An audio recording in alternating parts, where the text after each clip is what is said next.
Every Rolls-Royce begins as raw metal and transforms into a masterpiece of motion and luxury. Inside the factory, artisans shape aluminum, stitch fine leather, and polish paint to a mirror finish with absolute precision. Today, we uncover how the world's most exquisite cars are built by hand, where craftsmanship, technology, and perfection come together in every detail. Rolls-Royce begins its manufacturing process with raw aluminum billets and extrusions delivered for chassis construction. These are loaded onto automated feed systems that direct them toward precision CNC milling machines. Each extrusion is machined to exact tolerances, with surface finishing tools, smoothing mating edges, and drilling pilot holes. The sections form the foundation of the space frame chassis, a structure composed entirely of aluminum for rigidity and lightness. Next, robotic arms equipped with laser measurement systems lift and position the machined extrusions into custom jigs. These jigs are mounted on rotary platforms that rotate each subassembly for multi-angle access. Friction stir welding heads descend onto the joints. As the tool spins, it generates localized heat through friction without reaching the melting point. The material softens and stirs together, forming seamless, high-strength welds. Unlike traditional welding, this produces no sparks, just a faint grinding hum and the shimmer of heated metal being forged into a unified structure. Each welded chassis is transferred onto a linear motor track to the inspection bay. Here, robotic scanners deploy ultrasonic pulses into each weld line. The echoes are measured for depth and consistency. Machine vision systems simultaneously scan for deformation or misalignment. Any chassis not within sub-millimeter tolerances is rerouted for rework. Once the space frame is validated, it proceeds to the body framing stage. Pre-formed aluminum panels, including the floor pan, side frames, door sills, and roof supports, are robotically retrieved from vertical storage racks. Each panel is stamped beforehand using servo-driven hydraulic presses. The dies exert immense pressure, up to 2,500 tons, to sculpt each sheet with exact curvature. The formed panels emerge with precise folds, creases, and reinforcement channels already integrated. As these panels arrive at the framing line, multiple 6-axis robotic arms use vacuum suction cups to lift and align them with the underlying chassis. Self-piercing rivet guns descend in tandem, inserting rivets without the need for pre-drilled holes. The rivet flares internally, forming a secure, flush joint that maintains surface integrity. In parallel, structural adhesives are robotically dispensed in continuous beads between mating surfaces. These adhesives cure during later stages, reinforcing the bonds and damping vibration. The roof is laser welded using a narrow beam solid-state laser that moves along a guided track. The weld is nearly invisible, creating a smooth, continuous join. Automated rollers apply uniform pressure behind the laser to ensure full contact. This technique avoids deformation and leaves no trace, preserving the pristine exterior for later finishing. With the body in white complete, the structure enters the ceiling and surface preparation zone. A fleet of articulated robots applies PVC seam sealer along weld joints, panel overlaps, and structural interfaces. A second robotic pass smooths the beads with rubber trowels, ensuring aerodynamic uniformity. Underbody sections are coated with a spray-on anti-corrosion compound atomized for even distribution. The compound dries to a textured, rubberized finish that protects against stone chips and moisture. The body is then cleaned through a multi-stage phosphate wash tunnel. Alkaline sprays remove grease and metal particles. A zinc phosphate solution bonds with the aluminum surface, forming a crystalline conversion coating. This coating enhances paint adhesion and adds a corrosion-resistant layer. The body is then air-dried using high-velocity blower tunnels before entering the paint line. Painting is carried out in a climate-controlled, clean room. The first step is electrode deposition primer. The body is submerged into an electrically charged tank where primer particles are attracted to the grounded metal surface. Every cavity and crevice is evenly coated. After the dip, the body is cured in an oven at 180 degrees Celsius for 30 minutes. Next comes the sanding robot station. Using ultra-fine abrasives, each surface is micro-sanded to remove any imperfections and create optimal smoothness. Surface flatness is checked with laser scanners, and any variation beyond tolerance triggers another sanding cycle. Base coat application follows, performed by synchronized paint robots operating in enclosed spray booths. Each robot is pre-programmed with the exact movement path and spray pressure depending on the chosen color. Paint is electrostatically charged to ensure maximum transfer efficiency. The mist of color clings to the surface with minimal overspray. After base coat application, the body enters a flash-off zone where solvents evaporate under gentle airflow. Clear coat is applied in the next booth. This transparent layer provides depth, gloss, and UV resistance. The body then enters a second oven for final curing, reaching 150 degrees Celsius over 45 minutes. After cooling, the finish is inspected under full-spectrum LED light tunnels. Paint thickness is measured with non-contact eddy current sensors. Even the smallest ripple or speck triggers immediate corrective polishing. The fully painted shell is now ready for assembly. It moves onto a carrier frame and enters the trim and final assembly hall. Doors, hoods, and trunk lids are removed for separate treatment. Each component is individually lined, fitted with sub-assemblies, and prepared for reinstallation later in the process. Interior sound deadening begins with the application of acoustic foam panels. These are precision cut by automated plotters and positioned by robotic applicators. They are heat bonded into floor cavities, wheel wells, and firewall sections. Additional vibration damping sheets made from viscoelastic material are roll pressed into strategic chassis zones. Each layer contributes to the vehicle's near-silent cabin experience. Next, the dashboard substructure is installed. This unit arrives pre-assembled from a parallel line. It includes HVAC ducting, crossbeam supports, and wiring harnesses for the instrument cluster and infotainment system. Robotic torque tools fasten the dash frame into place using controlled force screwdrivers that monitor torque and angle in real time. Each fastener is digitally logged for traceability. Wiring harness installation follows. Harnesses are pre-bundled and routed via programmed robotic snakes. These flexible cable-feeding devices insert the looms through narrow channels in the chassis. Connector blocks are automatically clicked into receptacles, while vision sensors verify correct color coding and seating. Laser wire marking ensures each lead is traceable throughout its service life. At this stage, the floor is covered with molded insulation panels. These are vacuum formed from layered composite materials to precise contours. Carpet sections are laid by soft arm robots using laser-guided placement. Each edge is thermosealed to prevent fraying. Underseat zones receive additional padding and anchor point reinforcements. Simultaneously, the headliner is prepared offline. A specialized rotary press fuses fabric to a molded substrate.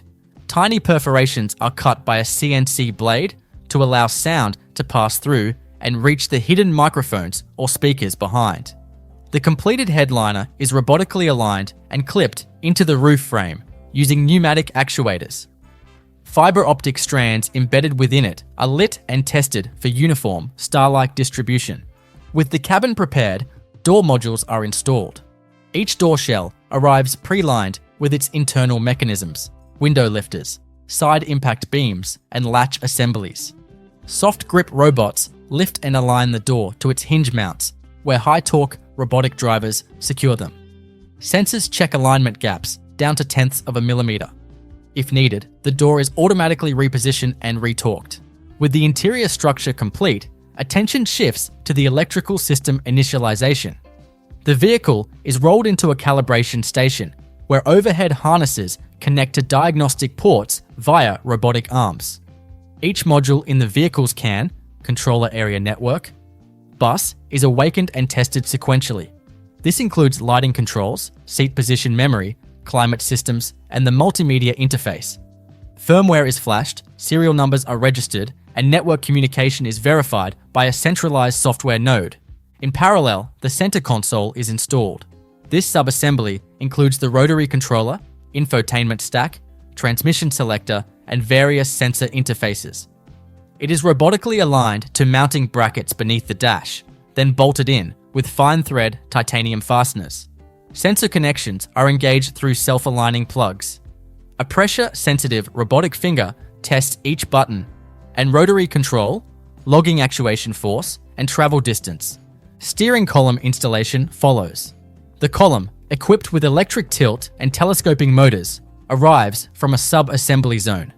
It is slotted into the firewall aperture and attached to the intermediate shaft. A robotic driver torques the universal joint bolts with digital conformation.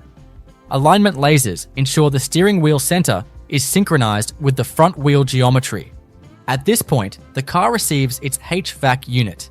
The pre-charged air conditioning module is lowered into the engine bay from above using a gantry-mounted manipulator. Quick connect ports engage with the evaporator and condenser loops. The system is electronically pressurized and checked for refrigerant loss. Simultaneously, cabin air ducts are connected, forming a sealed channel extending from the air intake to all interior vents.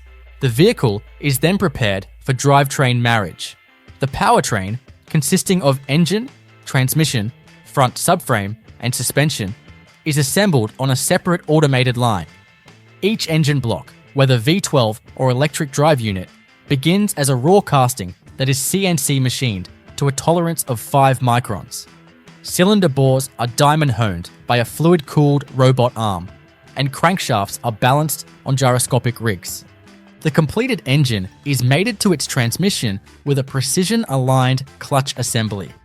This combined unit is bolted onto the subframe along with front suspension components, air springs, adaptive dampers, control arms, and anti-roll bars. Wiring, fluid lines, and sensor cables are pre-routed across the subframe for integration. The painted body shell is mounted above the drivetrain module on a synchronized lift platform. The two structures descend and rise simultaneously in a process known as marriage. Laser alignment sensors ensure all mounting points converge. Torque-controlled robotic drivers secure the union with fasteners in a predefined sequence. Pneumatic lines, cooling hoses, and wiring harnesses auto-connect via quick-release joints and keyed plugs. Once the drivetrain is joined, the rear suspension and differential are installed. This sub-assembly is robotically positioned onto the rear of the chassis. Electromagnetic locking pins secure it in place. Air suspension bags are inflated with nitrogen to achieve ride height for alignment. Drive shafts are slotted into place using high-speed automated actuators, which rotate the shaft slightly to match spline patterns before insertion. Next, braking systems are installed. Massive ventilated discs are mounted to the wheel hubs by automatic loaders. Multi-piston calipers, pre-bled and pressure tested, are bolted on by torque-monitored guns. Electronic parking brake modules are clipped onto the rear assemblies. Brake lines are crimp connected, and the entire hydraulic system is filled with DOT-approved fluid through a vacuum fill machine. Pressure sensors measure each line for leakage or air pockets. With rolling chassis complete, the vehicle proceeds to wheel fitting. Each alloy wheel is guided into place by an articulated robotic manipulator. The lug nuts are torqued in a star pattern to ensure uniform pressure. A high-speed runout sensor measures lateral and radial deviation of each wheel. If any exceed the strict tolerances, the wheel is removed, rotated 180 degrees, and remounted to balance irregularities. The vehicle then enters the dynamic alignment bay. Onboard systems activate the steering and suspension while it rests on moving plates. Infrared cameras measure camber, caster, and toe angles. Adjustments are made automatically via robotic turntables beneath each wheel. Adaptive suspension software is initialized to center ride height and damping profiles. Once chassis alignment is verified, the exhaust system is installed. Lightweight stainless steel pipes are fed through an overhead gantry and robotically inserted beneath the vehicle. Precision welded bends match the contour of the underbody. Active valve modules are integrated into the mufflers. Mounting brackets with vibration isolating bushings are torqued to the subframe. Gas leak sensors verify system integrity after installation. Now the vehicle enters the fluid filling station. Robotic arms attach lines to the coolant reservoir, engine oil filler, brake fluid tank, transmission fill port, and windshield washer reservoir. Each system is filled to specification with weight-monitored dispensers. Flow sensors detect anomalies, and once filled, the fluids are recirculated briefly to purge air bubbles. Reservoir levels are confirmed by laser-guided optical sensors. The exterior begins final assembly with the reinstallation of previously removed body panels. Doors, hoods, and trunk lids are realigned to the body using robotic hinges that self-center based on laser alignment data. Panel gaps are measured to within +0, 5 mm by edge detection cameras. If a deviation is detected, the hinge mount is adjusted in 3 dimensions using motorized micro actuators. Each panel is then outfitted with its internal hardware. Window regulators are installed using robotic riveters. Door handles, locks, speakers, and lighting modules are inserted through automated jigs. Once complete, the glass installation phase begins. Bonding robots apply a continuous bead of structural polyurethane adhesive to each aperture. A robotic suction arm precisely positions each pane, windshield, side glass, and rear screen, pressing it into place with uniform pressure. The adhesive cures at a controlled temperature over the next hour. Next, the lighting system is activated. Headlights, taillights, turn signals, ambient LEDs, and vanity lights undergo a self-test routine. Beam alignment is calibrated using optical sensors that measure pattern width, cutoff height, and angle of dispersion. Any variance triggers an automatic adjustment motor within the housing. Badging and trim elements are applied robotically with micron-level precision. Chrome strips, logo inlays, and custom metal lettering are attached using pre-loaded adhesive strips. A multi-axis, vision-guided robot ensures perfect alignment to curvature and body lines. For bespoke detailing, engraved plates or illuminated sills are inserted into designated cavities and secured with discrete fasteners. At this stage, the interior wood veneers and trim pieces are installed. Each wood panel, cut from a single tree for grain continuity, is laser matched and varnished prior to installation. Automated arms place them into the dashboard, center console, and door cards using soft-tipped vacuum tools. High-gloss lacquered surfaces are protected with peel-off films until final inspection. Final interior installation includes the instrument cluster, multimedia displays, and steering wheel. These components are electronically paired with the vehicle's control systems. Once connected, the central diagnostic unit performs a full check of system connectivity, latency, and response time. The vehicle is now considered electrically live. The seats are electronically adjusted to predefined neutral positions. Seatbelt tensioners, airbags, and restraint systems undergo a dry cycle test. Accelerometers and gyroscopes in the control unit are checked for proper zeroing. Before moving to dynamic testing, the car enters the water ingress simulation booth.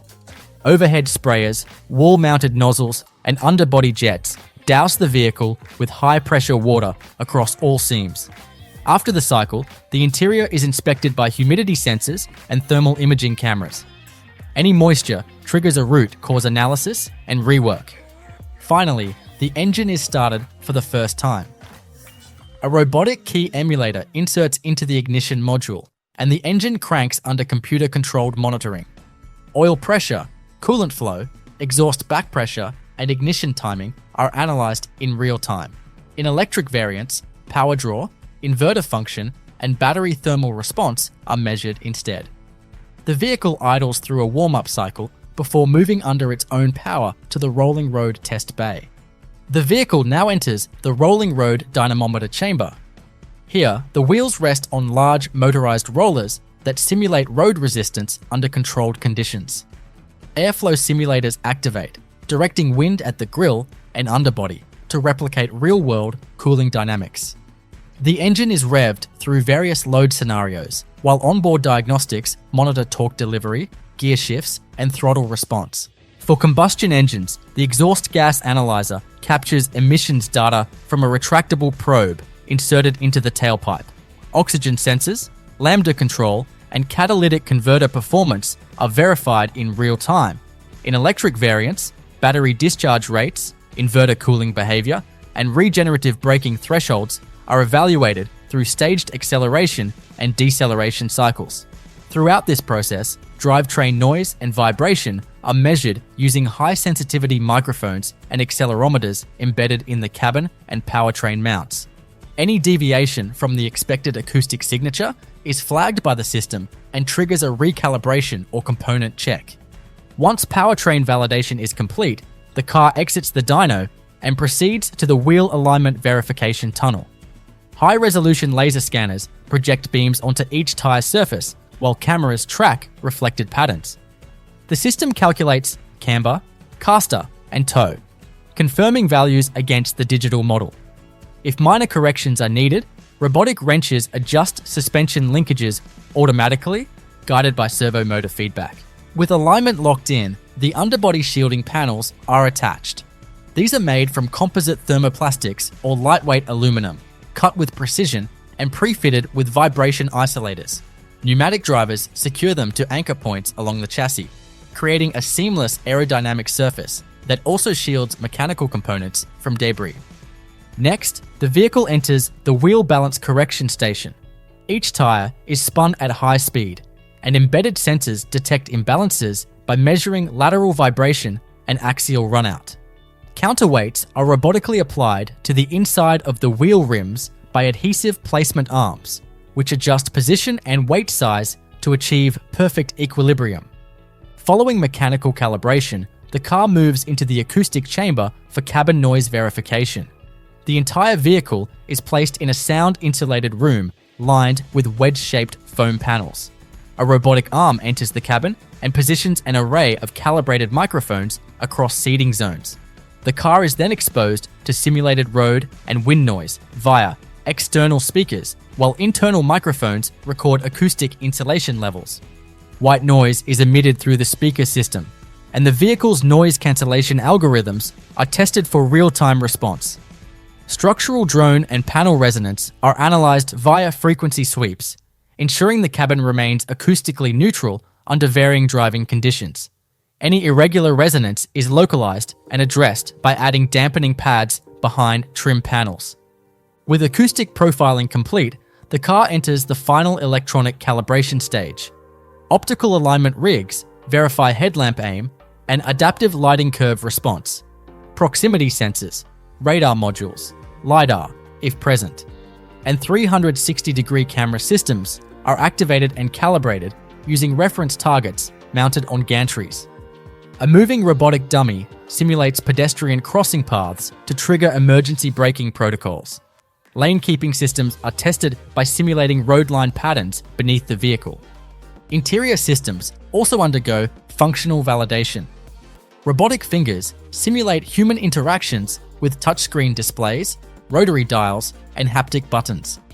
The infotainment software is tested for latency, resolution, and audio response. Wireless protocols, Bluetooth, NFC, Wi-Fi, satellite connectivity are validated using antenna signal chambers. The digital gauge cluster is checked for accurate telemetry, speed, fuel, temperature, and trip data. Next, the vehicle proceeds to the fluid top-up and bleed station. Oil, brake fluid, and coolant are rechecked under vacuum conditions. Microvalves release any trapped air from lines and radiators. Transmission fluid is recirculated briefly before sealing. Tire pressure is adjusted to exact factory specification using digital inflation probes connected via flexible air lines. After fluids are finalized, the vehicle enters the battery conditioning area. High current charges engage with the onboard battery system to equalize cell voltages. For plug-in hybrid and EV variants, a full cycle charge is completed under temperature-controlled conditions. Thermal management systems are triggered to verify active cooling during charging. BMS, Battery Management System, software is updated and verified for accurate range and state of charge readings. Once the vehicle is fully operational, it is transferred to the visual inspection corridor. Here, overhead light tunnels project diffused white and cross-polarized beams across the bodywork. Inspectors, supported by machine vision systems, scan for surface blemishes, clear coat ripples, or microscopic dust inclusions. Soft glide polishing heads automatically buff out any imperfections using ultra-fine compound before the body passes inspection. Interior inspection follows. An automated seat roller simulates occupant entry and exit to test for upholstery resilience. All materials, leather, wood, metal, and glass, are scanned by hyperspectral cameras to detect surface inconsistencies. Stitching is verified for alignment and symmetry. Control knobs and switches are checked for tactile uniformity and resistance force using calibrated actuators. With the car approved, it advances to the final fitment stage.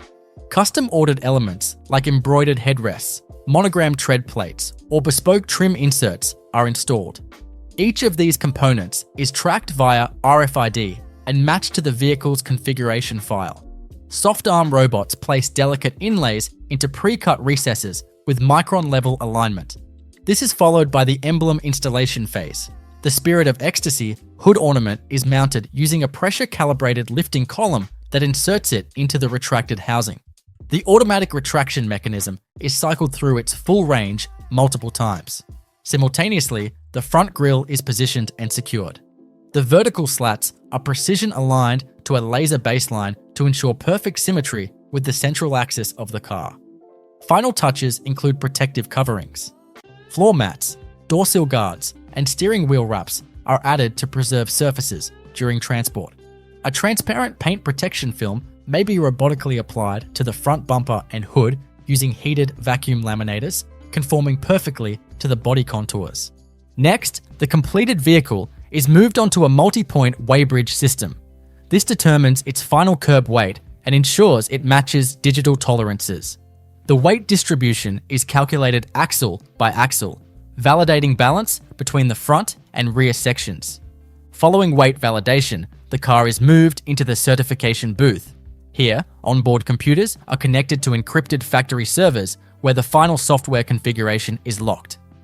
The vehicle's VIN is assigned and engraved into designated structural points using a micro-etching laser. Compliance data is written to the central ECU and uploaded to secure storage. The car then enters a climate simulation chamber. This room cycles through extreme temperature conditions, ranging from minus 20 degrees Celsius to plus 50 degrees C. The vehicle sits idle, while sensors measure interior temperature rise, glass defrosting speed, and system startup behavior under thermal stress. HVAC performance is monitored for output volume and airflow distribution. The electronic systems are cycled repeatedly to confirm full functionality under load. Once the thermal cycle concludes, the car is transferred to the dynamic road simulator. This multi-axis rig mounts all four wheels onto independent actuators. Pre-programmed road profiles simulate cobblestones, highway speeds, potholes, and lateral G-forces. Suspension behavior, noise levels, and cabin motion are all measured. Active damping systems adapt in real time, and their response is logged and compared to baseline specifications. The final test is the water leak and dust ingress chamber. The vehicle is placed in a sealed room where high-velocity fans and fine particle dust are blown across all seals, while a vacuum is drawn inside the cabin. Sensors monitor particulate entry, while UV-traced water spray targets every seam. After the test, the car is inspected with ultraviolet lamps and particulate counters to confirm full integrity. Once every system has passed, the car proceeds to final detailing. Protective films are removed. Paintwork is hand-buffed using orbital polishers and lamb's wool pads. Interior surfaces are cleaned using static dissipating cloths, and each air vent is flushed with compressed ionized air to eliminate any debris. Every car then undergoes a ceremonial final sign-off. A master assembly technician plugs in a final diagnostics module that performs one last complete sweep of all systems. If the result is green across every category, the vehicle is cleared for packaging and delivery. The completed vehicle is now prepared for transport packaging. First, a low-friction floor cover is rolled beneath the car as it moves into the dispatch bay. Robotic gantries fitted with overhead scanners inspect the body one final time for alignment, surface flatness, and panel symmetry. Once cleared, the wheels are wrapped in anti-static sheaths and soft foam bumpers are applied around the wheel arches and rocker panels. A custom-fitted, breathable car cover is then automatically draped over the vehicle by a twin-arm deployment robot. The fabric is electrostatically discharged to prevent attraction of particles. Simultaneously, internal protective pads are placed over the seats, center console, and headliner. These inserts are laser cut to conform exactly to the cabin layout and prevent friction marks during transport. The final documentation process begins at a dedicated data terminal. The vehicle's embedded telematics module connects wirelessly to the factory's cloud server, confirming the VIN, build configuration, software version, and inspection logs. A digital certificate of completion is uploaded and permanently linked to the car's control system. This confirms that every system, component, and calibration has been executed according to its unique build sheet. From here, the vehicle is moved onto a hydraulic elevator platform that lowers it to the logistics level. The floor surface is embedded with RFID readers that match the car to its assigned shipping container. Autonomous transport dollies with soft tread wheels guide the car into a dedicated enclosure fitted with climate control and shock absorption mounts. Before closure, sensors embedded in the container walls measure temperature, humidity, and vibration. If needed, the container dynamically adjusts airflow and pressure to maintain stable conditions. Once the enclosure is sealed, a tamper-evident tracking module is activated. The vehicle is now fully encapsulated, traceable, and secured for its journey out of the factory. The story of the Land Cruiser's creation begins long before the first bolt is fastened or the first body panel is stamped. It starts with design intent, precise engineering blueprints, and a commitment to quality control that informs every choice along the production line. Before even a single part enters the assembly plant, Toyota engineers have spent years developing the latest Land Cruiser model. Using computer-aided design systems, crash simulation software, and off-road test labs to validate every frame weld, axle articulation angle, and suspension rebound setting. These simulations and pre-manufacture analyses create the digital foundation upon which the physical vehicle will be built. Now, when we arrive at the factory, typically one of Toyota's dedicated SUV production plants, such as the Tahara or Yoshiwara plant in Japan, we're greeted not by the roar of chaos, but by a carefully orchestrated ballet of steel, robotics, and human oversight. This factory is more than a collection of machines. It's a living system, optimized for repeatability, efficiency, and above all, zero-defect manufacturing. The first physical component of the Land Cruiser to be created is the frame. Unlike unibody vehicles that integrate body and frame into one structure, the Land Cruiser is built using a full ladder frame chassis, a hallmark of serious off-roaders and heavy-duty trucks. This ladder frame starts its life as a series of precisely cut and formed steel sections, each made from high-strength, hot-rolled steel that arrives at the plant in massive coils. These steel coils are unrolled and fed into CNC-controlled stamping and cutting machines that shear the metal into the required dimensions for the side rails, cross members, and mounting brackets. Once these components are formed, they move to the frame welding station.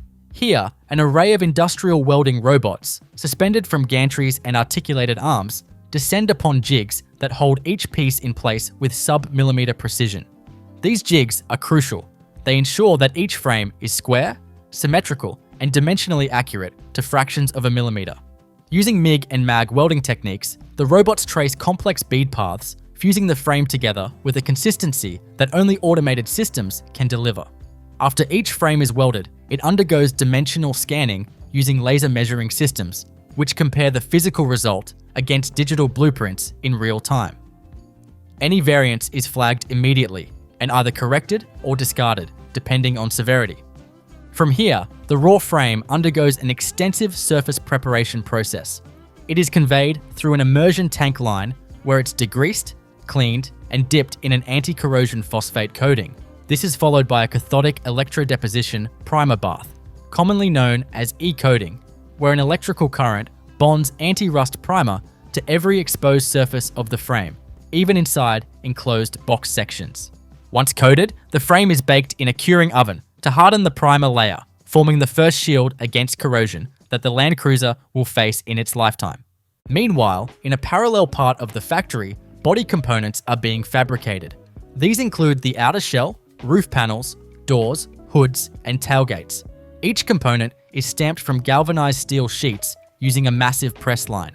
These presses exert thousands of tons of force to transform flat metal sheets into complex, three-dimensional shapes in just seconds. Every panel must emerge with zero warping, perfect contours, and clean edges. Here again, quality control is relentless. Vision systems scan each panel for wrinkles, cracks, or inconsistent radii.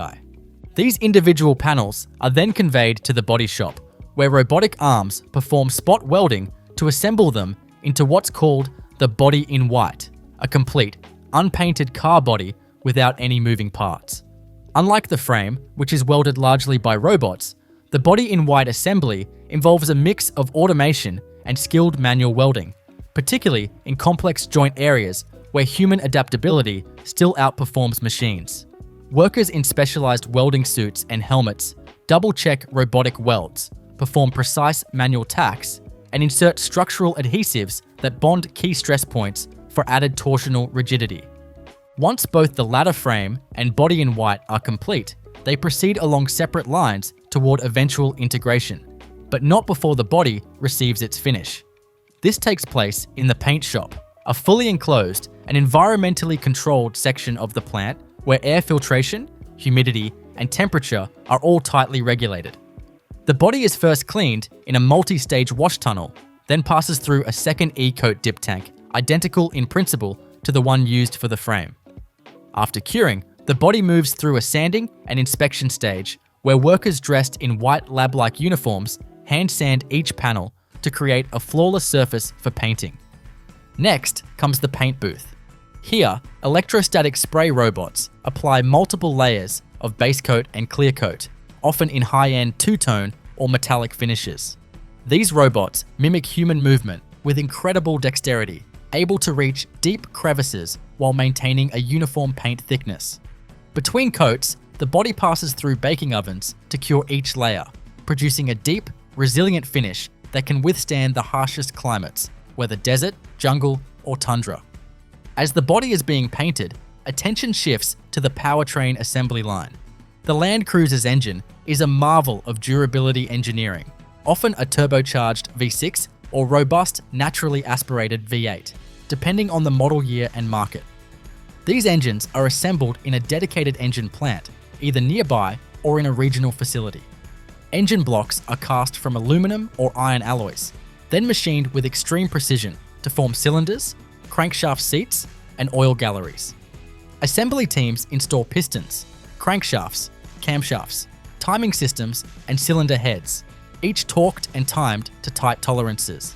Every engine is then hot tested using a dynamometer, simulating real-world loads to verify compression, torque, emissions, and idle behavior. Once validated, the engines are sent to the main vehicle assembly plant, where they await union with the transmission, either a rugged automatic gearbox or a manual transmission for certain utility models. These are coupled to the engine via robotic clutch alignment and torque checking machines, ensuring concentric balance and zero runout. The completed powertrain is then lowered onto a moving subframe, which also includes the front and rear differentials, transfer case, and drive shafts. At this point, we reach one of the most iconic moments in Land Cruiser production, the marriage process. This is when the body and frame finally come together. The fully painted body in white is carefully lowered onto the rolling chassis by a massive overhead gantry system. Workers align frame mounts with precision machined body bushings and use pneumatic tools to torque heavy-duty bolts to exact specifications. This moment is both symbolic and practical. It's the point at which the Land Cruiser becomes more than a collection of parts. It becomes a single, cohesive machine. With the body now secured to the ladder frame chassis, the Land Cruiser has taken on its distinctive silhouette, but it remains little more than a shell with a skeleton. To bring this vehicle to life, the next phase involves the precise installation of its drivetrain, suspension, and electrical nervous system, a process that combines brute mechanical assembly with intricate wiring, calibration, and testing, all executed on a constantly moving assembly line. Once the marriage process is complete, the vehicle is conveyed via automated guided carriers to the suspension installation zone. Here, factory technicians install the front and rear suspension assemblies onto the mounting points integrated into both the chassis and subframe. The Land Cruiser, unlike crossover SUVs, is designed for real-world abuse and off-road articulation, so its suspension is often built around independent double wishbone geometry in the front and a multi-link solid axle or live axle setup in the rear, depending on the variant. The suspension components arrive as pre-assembled modules: control arms, coil springs or air suspension bags, dampers, stabilizer bars, and mounting bushings, all staged in precise sequence. Using robotic torque arms and hydraulic lifts, technicians align and fasten each assembly to the vehicle's mounting brackets. Torque settings are tightly controlled and digitally monitored using torque sensing tools that immediately signal if any fastener is under or over tightened. This is especially critical on a vehicle like the Land Cruiser, where off-road stress loads can be severe, and even the smallest flaw could lead to long-term durability issues. Following suspension installation, the axles and drive shafts are connected. These link the differentials, already installed on the frame during powertrain sub-assembly, to the wheel hubs. Front and rear prop shafts are aligned and bolted to their respective flanges using flexible couplings that allow articulation without transmitting vibration into the chassis. The transfer case, which enables the vehicle's four-wheel drive capabilities, is now electronically linked to the vehicle control system using waterproof harnesses, which are clipped into place along the underbody routing channels. In the adjacent station, the brake system comes to life. Calipers, brake discs, hydraulic lines, and ABS wheel sensors are pre-installed on knuckle assemblies and now joined to the master cylinder and vacuum booster at the front of the vehicle. Every brake line is fitted using anti-corrosion coated clips and rubber grommets that isolate vibrations and prevent wear. After installation, the brake system is filled with fluid using an automated vacuum fill machine that ensures the lines are completely purged of air, critical for consistent pedal feel and braking performance. Sensors verify fluid pressure and pedal actuation force during a quick bench test before the vehicle moves on. As the mechanicals begin to solidify, another equally vital process unfolds in parallel: the installation of the vehicle's wiring harnesses and onboard electronics. Modern Land Cruisers have extensive electrical systems, covering everything from engine management and safety systems to multimedia interfaces and off-road terrain response modules. The primary wiring harness is a massive, branching structure composed of thousands of color-coded wires bundled by function and destination. This harness is laid manually into the body shell by trained technicians who follow a strict sequence and routing path. Each connection is marked by a QR code or barcode that technicians scan to verify proper fit and location.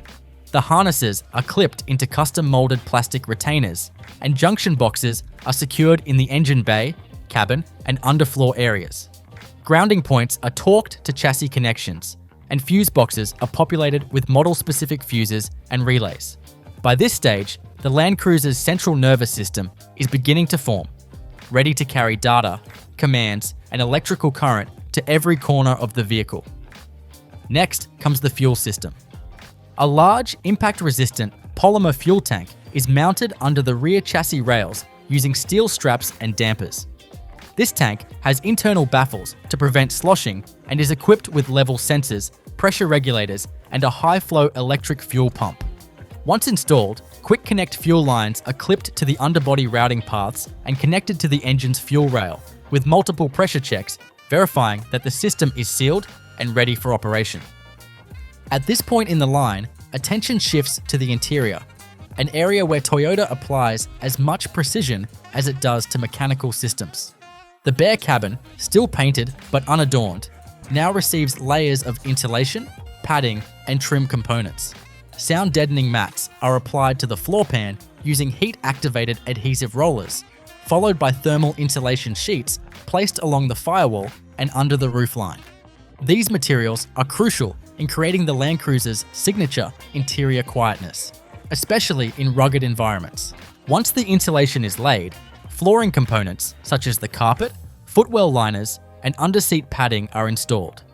Technicians then mount the dashboard assembly, an enormous, complex component pre-built at a substation with integrated wiring, HVAC vents, infotainment screens, and control buttons.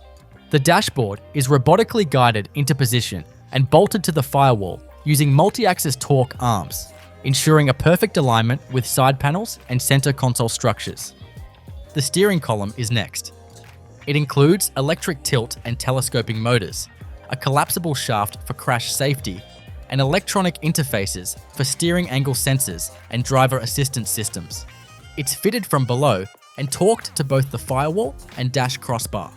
Following this, the front seats are wheeled in on trolleys and installed using locator pins and power connectors that automatically link heating, cooling, and adjustment motors into the body harness.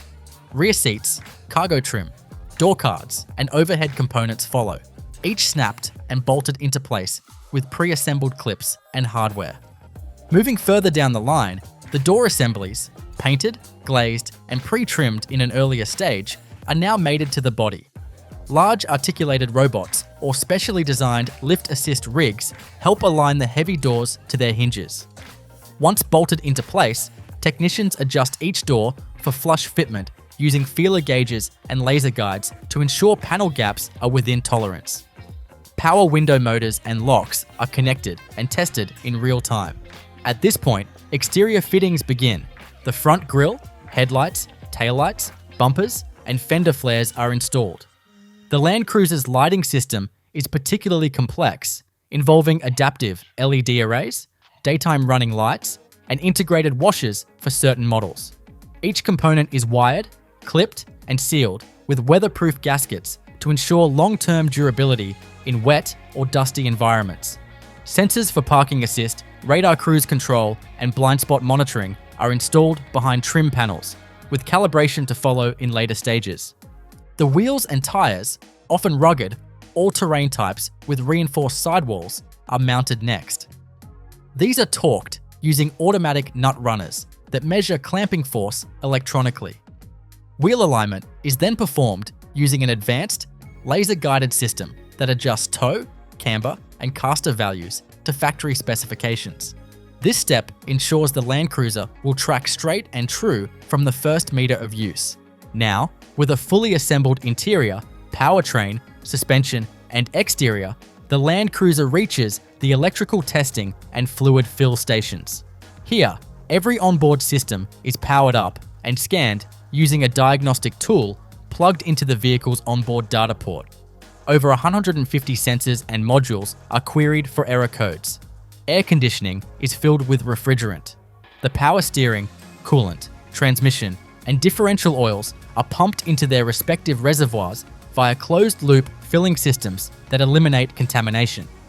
Each fluid fill line has inline flow meters, digital volume counters, and pressure regulators to ensure precise volumes are administered, with system pressure monitored for anomalies.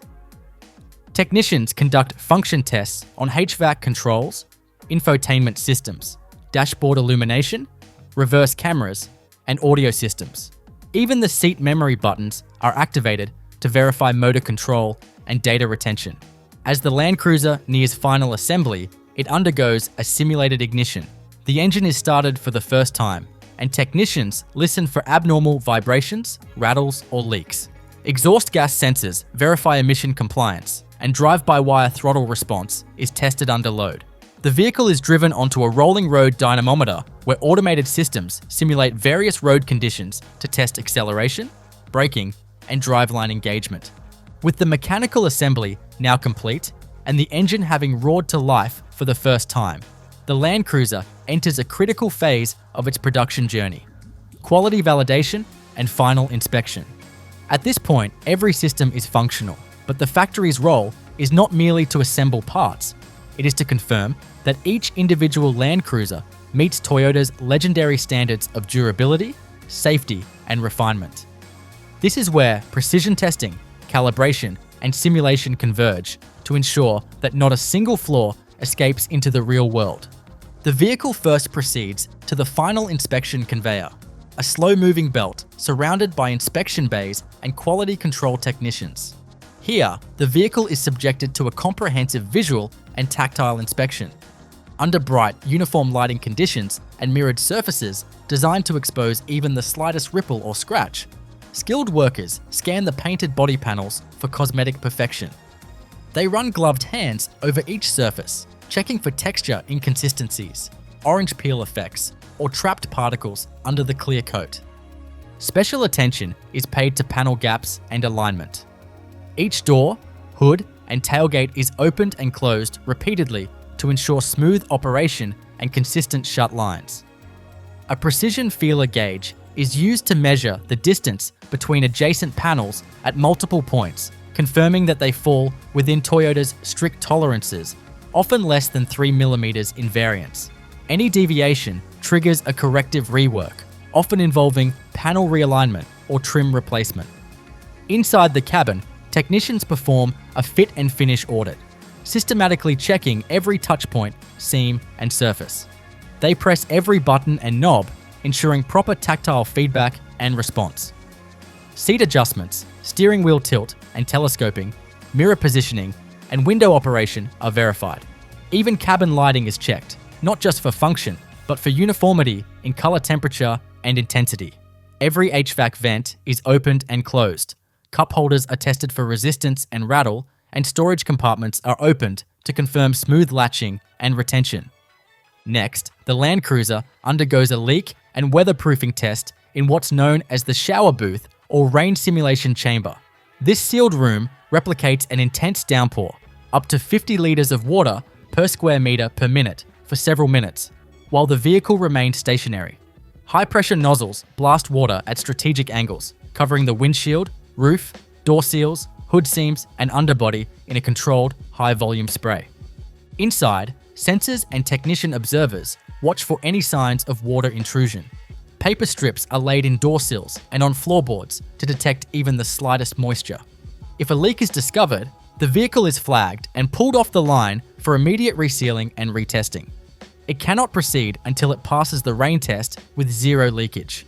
This step is especially crucial for a vehicle like the Land Cruiser, expected to withstand deep water crossings and monsoon conditions around the globe. Once water testing is complete, the vehicle is dried using high-volume air dryers and microfiber towels, then passed into the dynamic testing line. This portion of the plant is built like a miniature test track and includes a chassis dynamometer, suspension shakers, and NVH test chambers. The vehicle is driven onto rollers that simulate different road conditions: smooth asphalt, coarse gravel, cobblestones, and even railroad-like rumble strips. Sensors embedded in the seat rails, firewall, and steering column measure vibration amplitudes and frequencies. Technicians inside the cabin listen and feel for buzzes, squeaks, or rattles, often called BSR defects. These can originate from loose trim clips, misaligned panels, or improperly torqued fasteners. If a defect is detected, it is logged, and the vehicle is removed from the line for diagnostic teardown and correction. The expectation is not simply that the Land Cruiser should function, it must feel cohesive and solid, like a single carved block of steel, even when driving over rough terrain. Following dynamic tests, the vehicle undergoes wheel alignment and headlight aiming. On a laser-guided platform, cameras scan each wheel to measure camber, caster, and toe angles. Adjustments are made to the suspension arms or steering links via automated or technician-guided tools until alignment falls within specifications. Proper alignment is vital not only for tyre longevity and handling performance, but also for safety systems like lane keeping assist, which depend on accurate steering angle input. Headlights are tested and aimed in a separate chamber equipped with photometric sensors. The Land Cruiser's LED or projector headlights are precisely leveled and oriented to ensure they illuminate the road correctly without blinding oncoming drivers. Adaptive lighting functions are activated and checked for smooth operation, whether swiveling into corners or dimming individual LED segments during oncoming traffic. From here, the vehicle moves to the ADAS calibration zone, a critical step in preparing modern vehicles for road use. Advanced driver assistance systems, such as automatic emergency braking, lane departure warning, adaptive cruise control, and pedestrian detection require that cameras and radar modules are perfectly aligned and calibrated. In this dedicated bay, high-resolution printed targets and reflective calibration boards are positioned at precise distances from the vehicle. The onboard systems scan these targets to calibrate the field of view, depth perception, and horizontal axis of the forward-facing camera and millimeter wave radar units. Any error in calibration can lead to inaccurate distance measurement or false triggering, so the process is repeated multiple times and verified using test data. The calibration results are uploaded to a central database that tracks the configuration history of every vehicle produced. This data can later be accessed by dealerships during servicing, ensuring traceability and long-term system accuracy. Now that every system is validated, the vehicle proceeds to the final software, flashing and configuration bay. This is where the Land Cruiser's onboard ECU cluster is updated with the most recent firmware, software maps, and region-specific settings. This may include engine management tuning for specific fuel grades, transmission behavior mapping, infotainment localizations, navigation system data, and wireless communication protocols such as Bluetooth, Wi-Fi, or connected services. At this stage, factory technicians also activate region-specific compliance features such as emissions readiness flags, alarm system settings, and telematics modules, depending on the target market. Each configuration is verified with a scan tool and signed off electronically, with the software build number recorded in the vehicle's internal logs. Only now does the Land Cruiser approach what is known as the final release gate.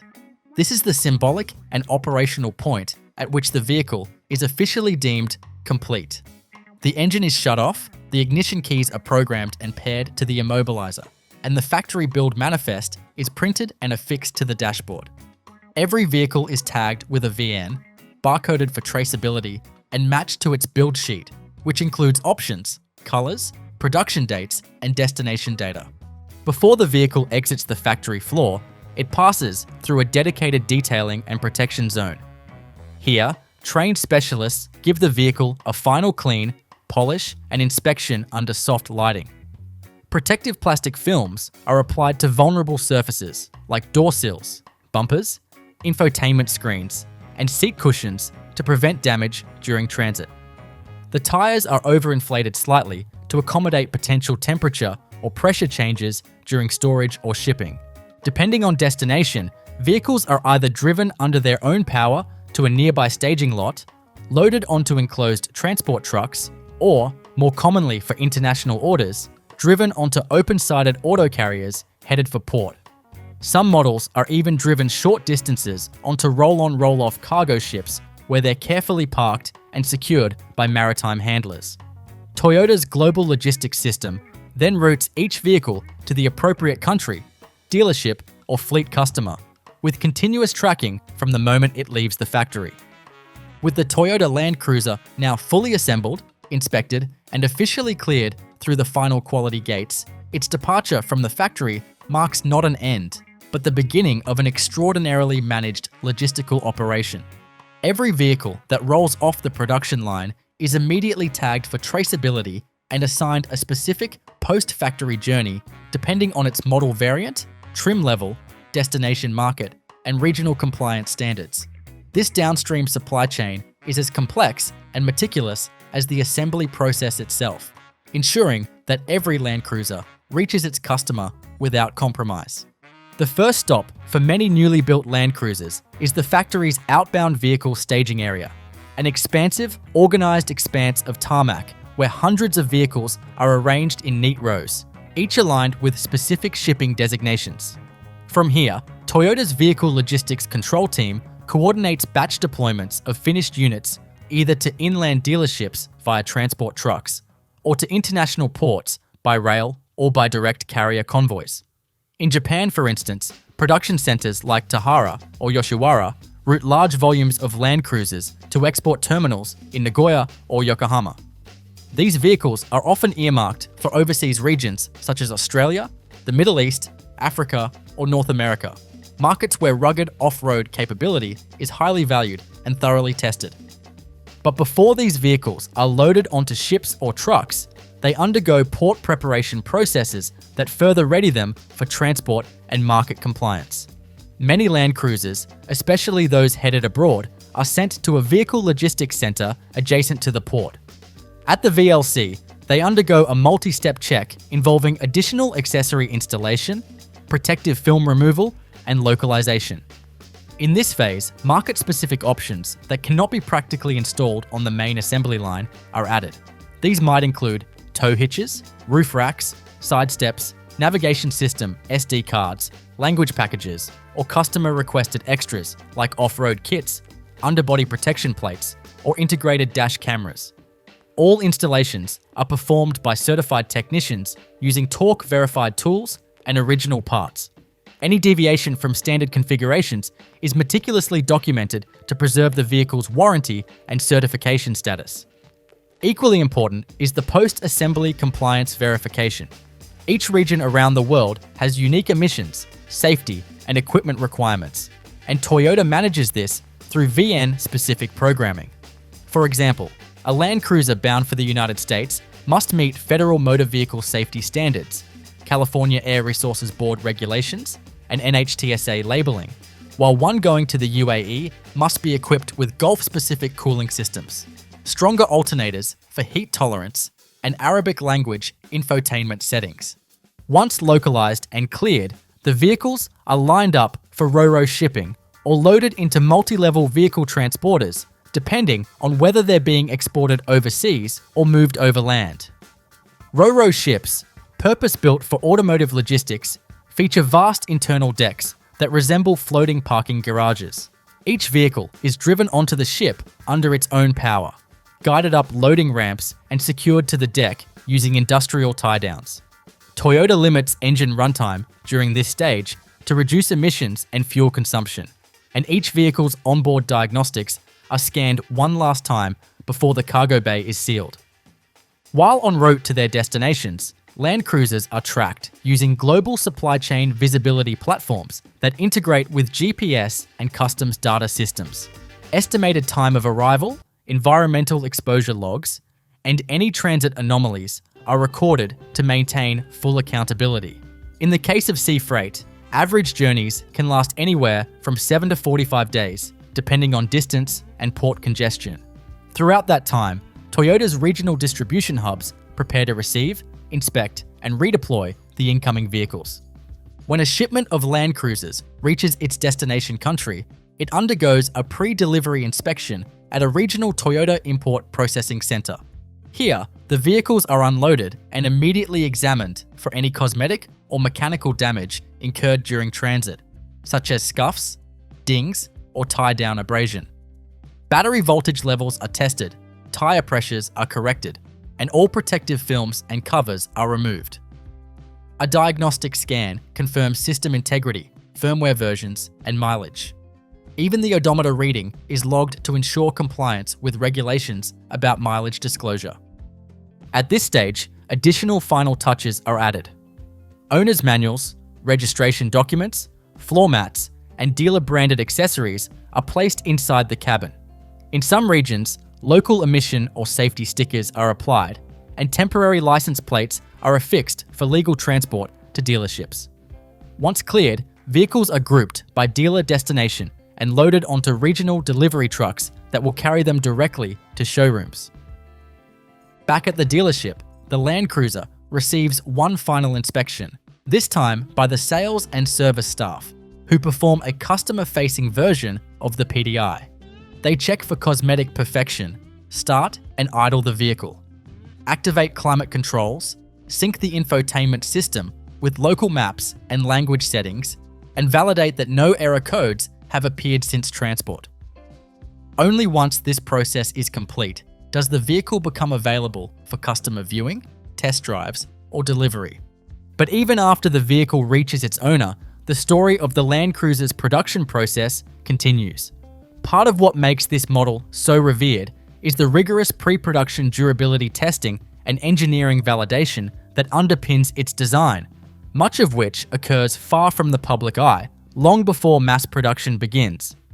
Toyota's quality assurance team performs global field testing of pre-production Land Cruisers in some of the harshest environments on Earth. These are not just theoretical validations. They are full vehicle stress tests that replicate real-life torture scenarios. Endless hours of corrugated dirt roads, deep water fording, freezing temperatures, desert sand climbs, and sustained towing at maximum payloads. Test mules are equipped with telemetry and stress sensors embedded into suspension arms, chassis, weld points, engine mounts, and transmission casings. Engineers collect terabytes of data across thousands of miles of field testing, looking for signs of fatigue, thermal breakdown, or structural deformation.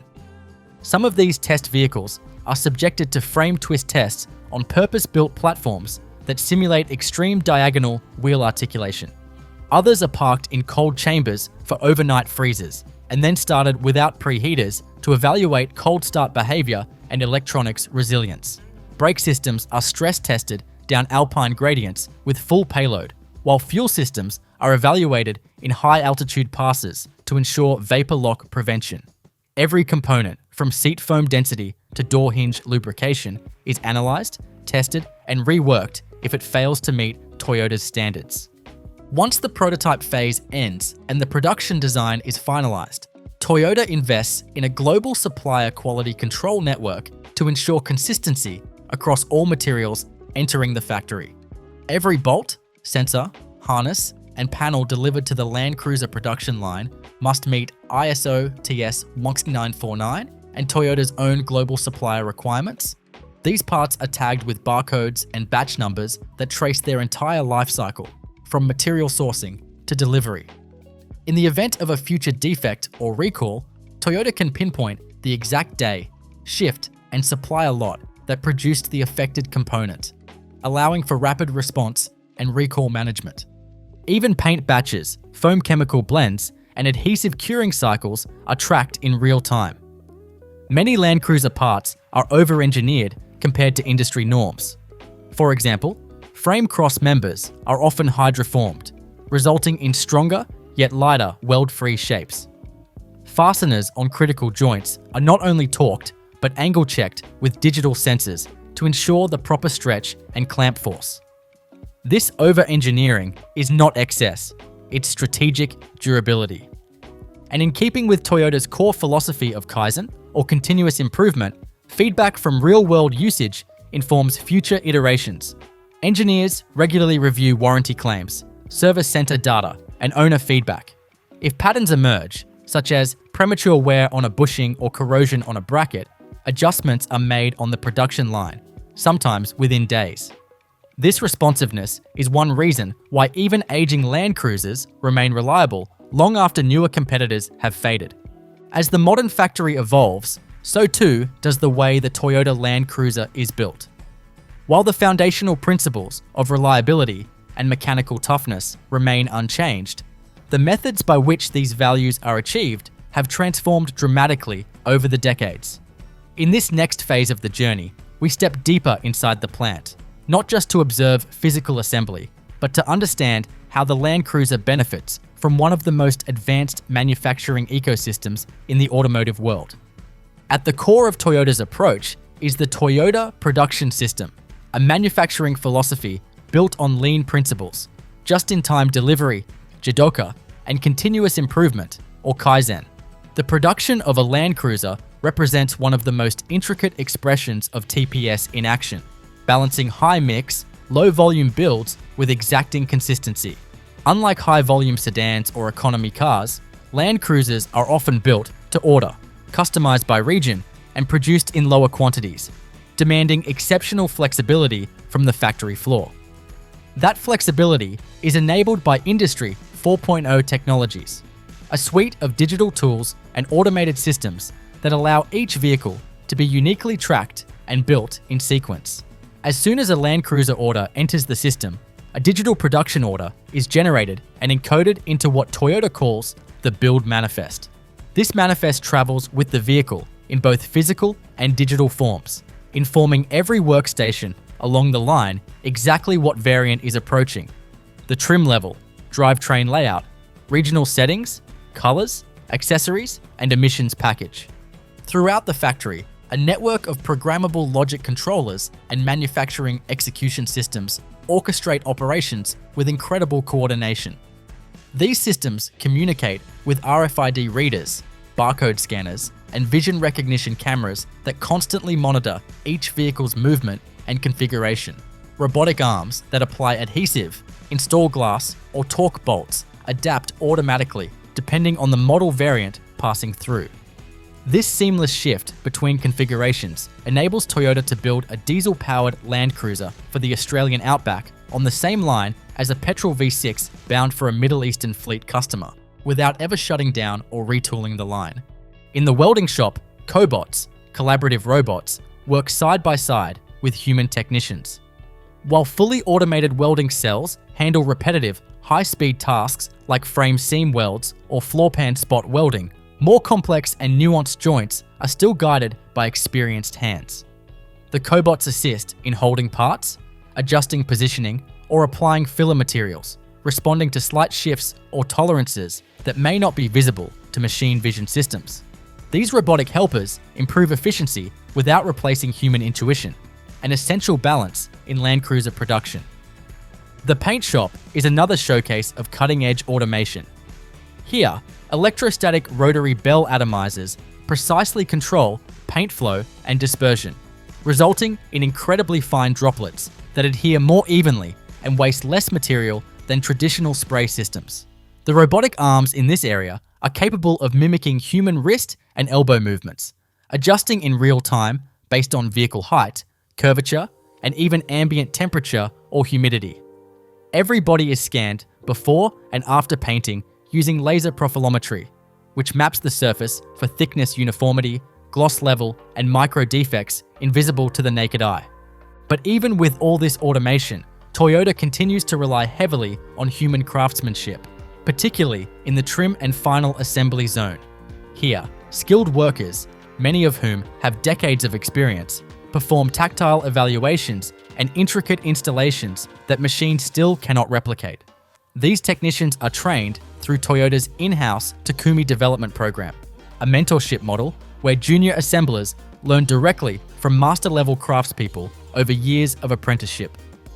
One example is seat upholstery. While much of the seat frame assembly is robotic, the final wrapping of leather or synthetic material is done by hand. Each seat is inspected for tension, uniformity, stitching consistency, and padding distribution. The goal isn't just functionality, it's comfort and luxury underpinned by durability. In markets like the Middle East, where sand, sweat, and heat stress interiors more aggressively, even the grain of the leather is tested for UV resilience and moisture rejection. Other critical human-controlled operations include dashboard alignment, door hinge installation, and seal compression fitment. These may sound minor, but in a vehicle expected to operate in extreme environments, the margin for error is virtually zero. An improperly seated door seal can lead to wind noise, water leaks, or dust ingress, issues that would tarnish the Land Cruiser's otherwise sterling reputation. Technicians use soft mallets, torque wrenches, and custom fit gauges to confirm that every joint, hinge, and gasket is within specification. In the realm of electronics and diagnostics, Toyota employs AI-assisted test benches to simulate hundreds of driving scenarios.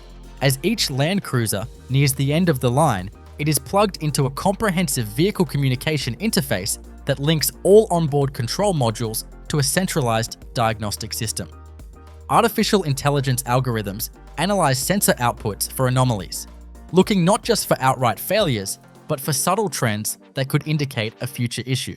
For example, a window motor that draws slightly more current than average may still work perfectly, but the AI flags it as a possible early-stage failure, and the part is replaced before the vehicle ever leaves the factory.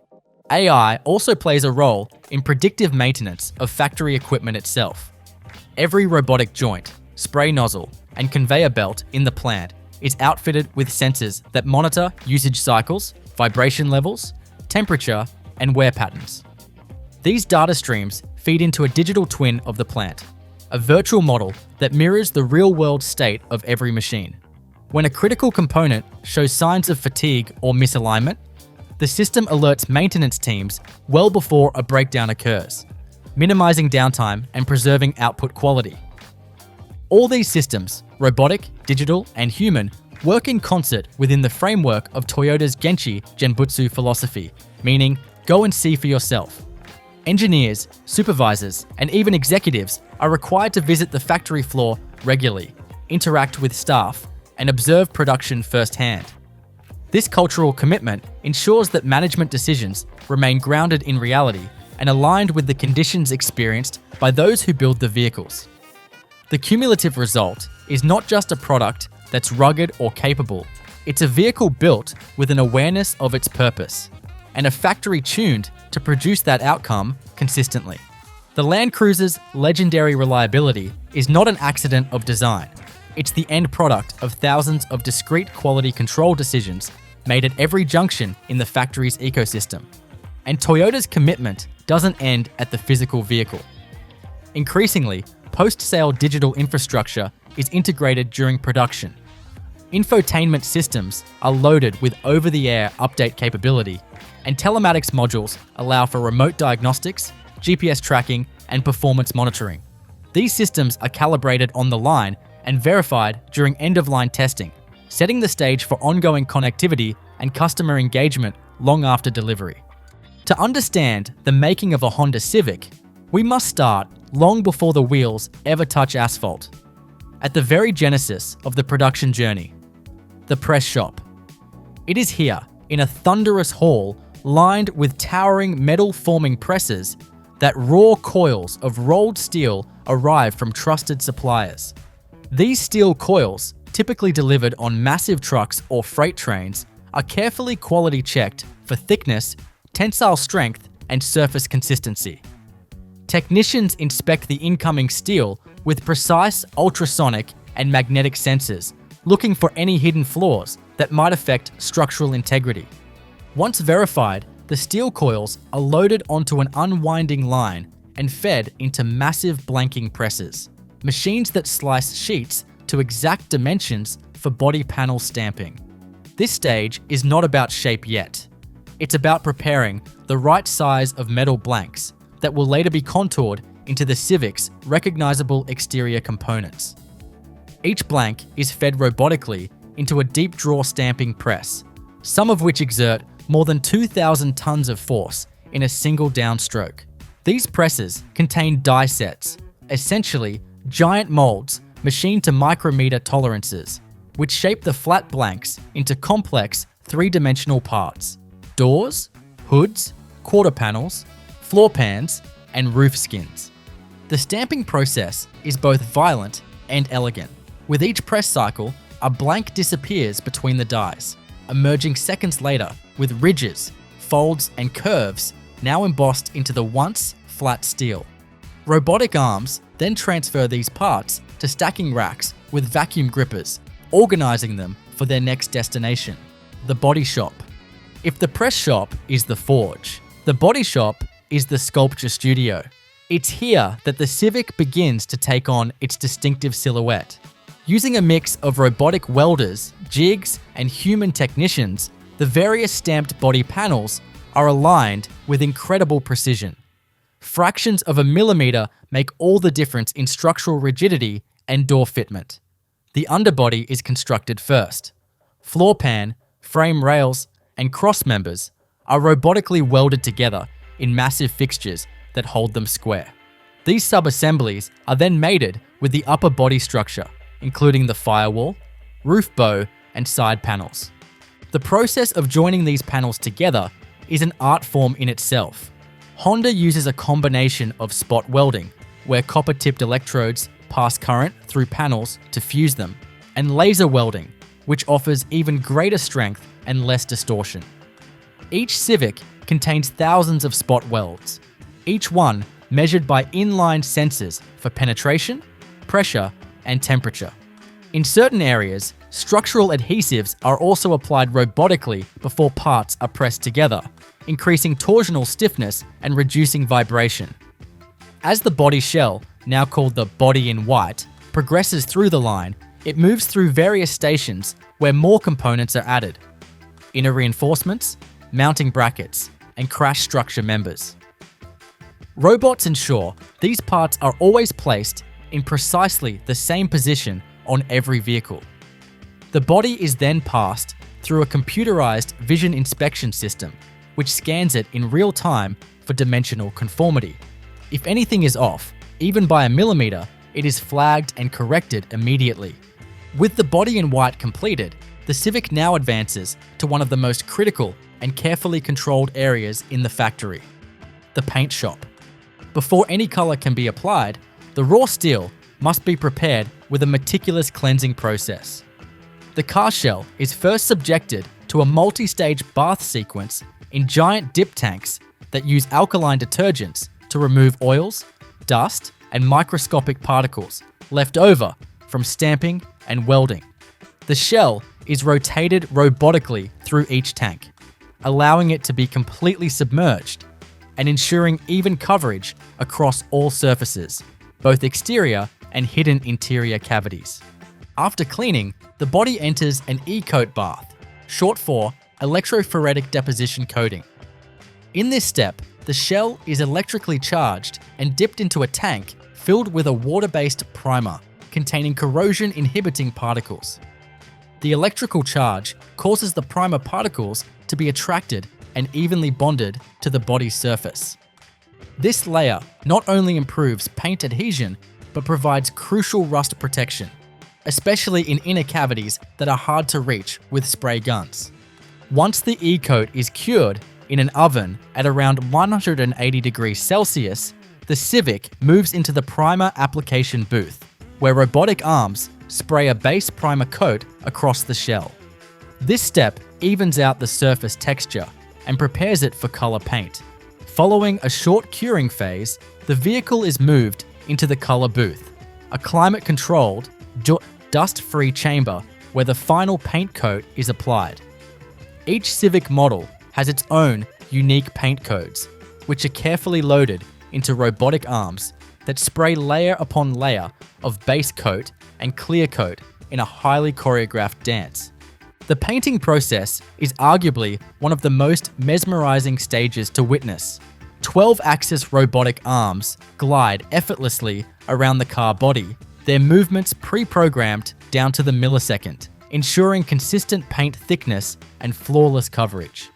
The color coat is followed immediately by a layer of clear coat, which adds depth and gloss while protecting the finish from UV light and environmental damage.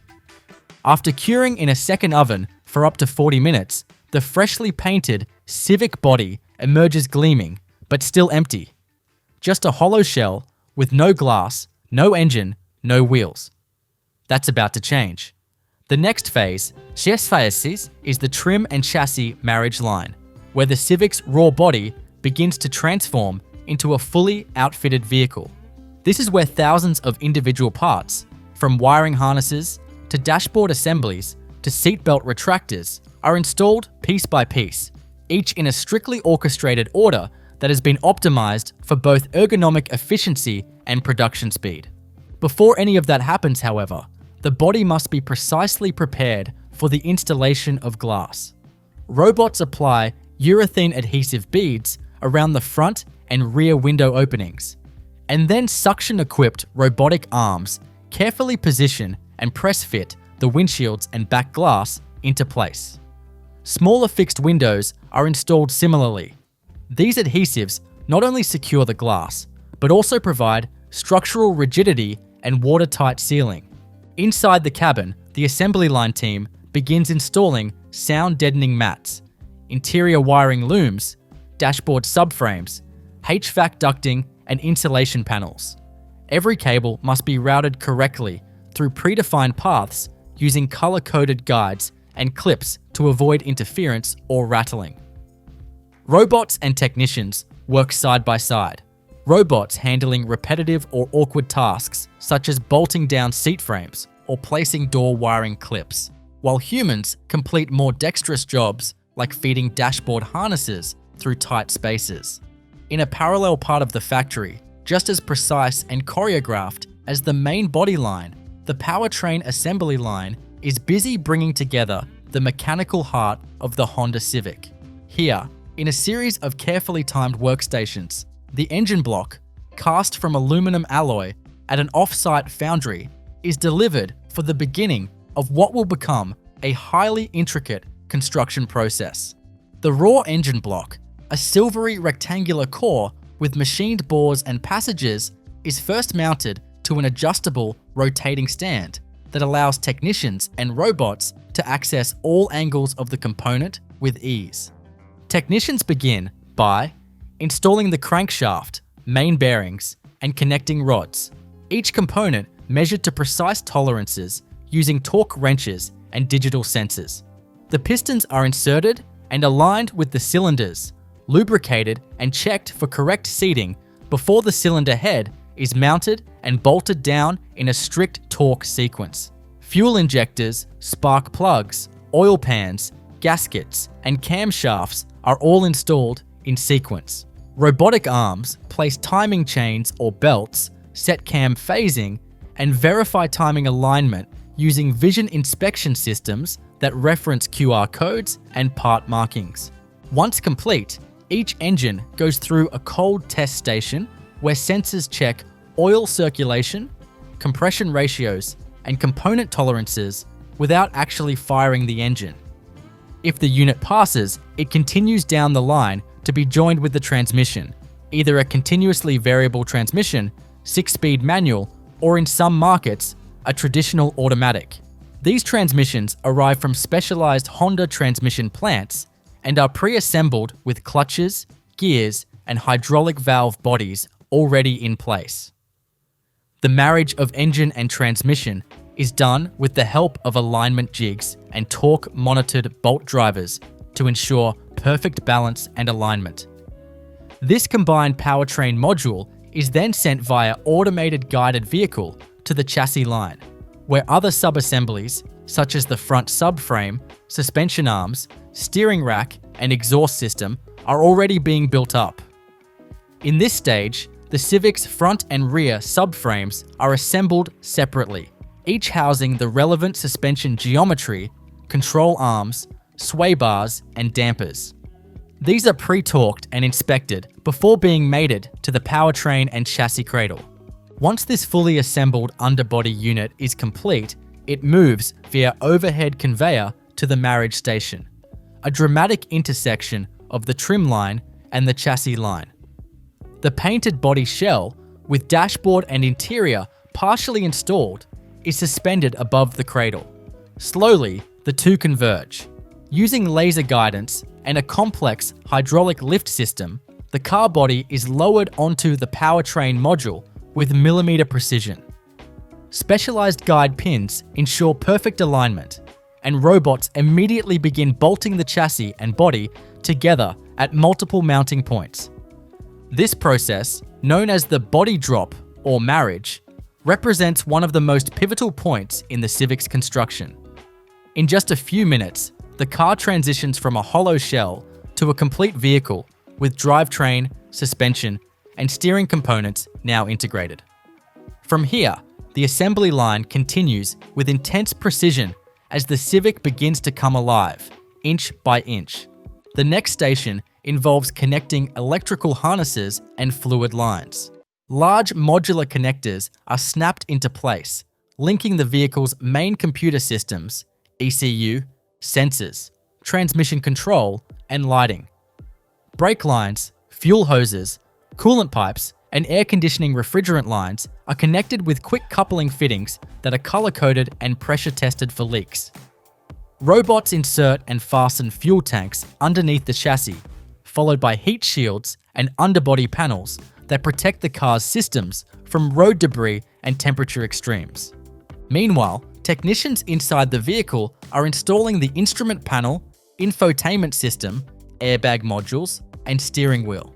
The center console and infotainment head unit are test-fired on the spot, using a temporary power source to ensure all touchscreens, audio systems, and onboard diagnostics are functional. Seats arrive pre-assembled from a separate supplier and are robotically positioned, bolted down with monitored torque drivers, and electrically connected for airbag and heater functions. Simultaneously, the doors, which were removed earlier in the process to improve access during interior assembly, are now reattached by a series of 6-axis robots. These machines lift the doors from their carriers, align them to body datum points, and bolt them onto reinforced hinges with a precision that's been pre-calibrated using 3D body scans taken earlier. Technicians then install seals, trim pieces, weather stripping, and window regulators before the power windows are connected and tested electronically.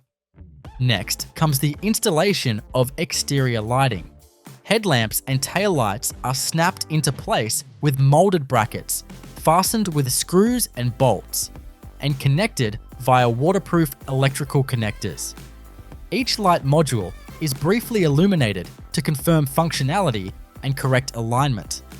The front grille, bumper fascias, and underbonnet components, such as the air intake ducting, battery, and fuse boxes, are added next. Every step in this stage is monitored in real time by a central production server that tracks torque readings, scan codes, and pass/fail diagnostics from every tool on the line. With nearly all physical components in place, the Civic is almost complete, but not quite ready to leave the line. Next, the wheels and tires are installed. Tires arrive from Honda's tire supplier, already mounted and balanced on alloy wheels. They are indexed and attached to the hub assemblies using robotic wheel guns calibrated to apply the exact torque specification for each lug nut. These specs vary depending on wheel size, market, and drivetrain layout. An automated alignment station immediately follows, where high-speed cameras and laser sensors measure and adjust toe, camber, and caster angles on all 4 wheels. These adjustments are performed automatically by robotic arms that adjust the suspension linkages without human input. The engine is now ready for its first breath of life. The car is filled with all necessary operational fluids: engine oil, transmission fluid, coolant, windshield washer fluid, brake fluid, and refrigerant. These fluids are dispensed using automated boom systems that identify the vehicle model via RFID tags and fill to precise volumes using flow sensors. Then, the Civic moves into the initial startup bay, where for the first time, its ignition is triggered. An onboard computer runs a rapid series of checks on fuel pressure, ignition timing, emission systems, and electrical networks. If any error code is flagged, the vehicle is diverted for diagnostics. If everything checks out, the Civic proceeds. Following startup, the vehicle undergoes a dynamic rolling test on a set of inline dynamometers. The car's wheels are driven at varying speeds while technicians monitor acceleration, braking, gear shifting, and engine response. Noise, vibration, and harshness levels are recorded using microphones and vibration sensors in key areas. The vehicle's radar, sonar, and camera-based safety systems, like lane keeping assist and adaptive cruise control, are also calibrated using test targets and moving objects. Even the horn and windshield wipers are tested as part of this comprehensive validation. Once mechanical systems are signed off, the Civic advances to the water test booth, an enclosed tunnel fitted with high-pressure nozzles simulating rain and storm conditions. The car is sprayed for several minutes from all angles to ensure no water leaks into the cabin or trunk. Any intrusion, however slight, results in the vehicle being pulled for resealing and retesting. After the water test, the Civic passes through the final inspection bay. Here, a team of trained inspectors examine every surface of the car under bright, full-spectrum lighting to detect paint imperfections, panel misalignments, or blemishes. Doors, hoods, and trunks are opened and closed repeatedly to confirm proper fit and latch operation. Interior materials are checked for stitching quality, switch function, and material alignment. Even the scent of the cabin is evaluated to ensure consistency with Honda's brand standards. Once it clears final inspection, the Civic is driven briefly to a short holding area where any software updates are flashed into the ECU, infotainment system, and onboard diagnostics. The vehicle's VN is laser etched into the frame and stored electronically in Honda's global database. The car is now officially considered production complete. With the vehicle officially signed off from the production line, the next phase of the Honda Civic's journey is handled by a specialized logistics team responsible for organizing and staging vehicles for transport. At this point, every Civic has its final configuration, its color, trim level, engine variant, transmission type, and region-specific features all set in stone. But before it's shipped off to a dealership or distribution hub, it enters what's known as the Vehicle Outbound Logistics System. In a vast open-air vehicle yard adjacent to the assembly facility, often spanning hundreds of acres, you'll find hundreds, even thousands, of freshly minted Honda Civics parked in rows that stretch toward the horizon. This yard is not simply a parking lot, it's a tightly managed inventory control zone that functions like a living spreadsheet. Each Civic is tagged with an RFID chip or barcode label that links to a digital manifest. These digital profiles contain everything about the vehicle: where and when it was built, its VIN, trim level, market destination, port of discharge if being exported, and even its assigned dealership. Before entering this staging area, each vehicle is given a final scan at the gate. This scan confirms the completion of software installation, quality checks, and fluid top-offs. Once scanned, a logistics automation system assigns a parking spot based on the vehicle's outbound path. Cars, headed for rail transport, are parked near the loading tracks. Those bound for container shipping are staged by the dock ramps. Regionally distributed vehicles are positioned near road freight terminals. Each parking operation is choreographed with the help of a fleet of vehicle movers, some human, some automated. In newer facilities, autonomous electric tugs shuttle completed cars to their assigned staging rows, minimizing fuel usage and reducing human error. As the Civic arrives at its designated position, it is double-checked for cosmetic integrity. No scratches, no dents, and no contaminants like bird droppings or sap that could damage paint before delivery. Depending on the region, the vehicle may receive a light protective wrap, plastic sheeting on the hood, roof, and doors, as well as foam bumpers or wheel covers. These additions protect the finish during transport, particularly when Civics are being shipped across long distances via rail or ocean freight. From here, distribution diverges based on geography. Civics bound for nearby regions are typically loaded onto multi-level auto transport trucks, known as car haulers, using a hydraulic ramp system that maximizes vertical space. Each trailer can accommodate 8 to 10 vehicles, depending on size and configuration. Loading these haulers is a skillful job.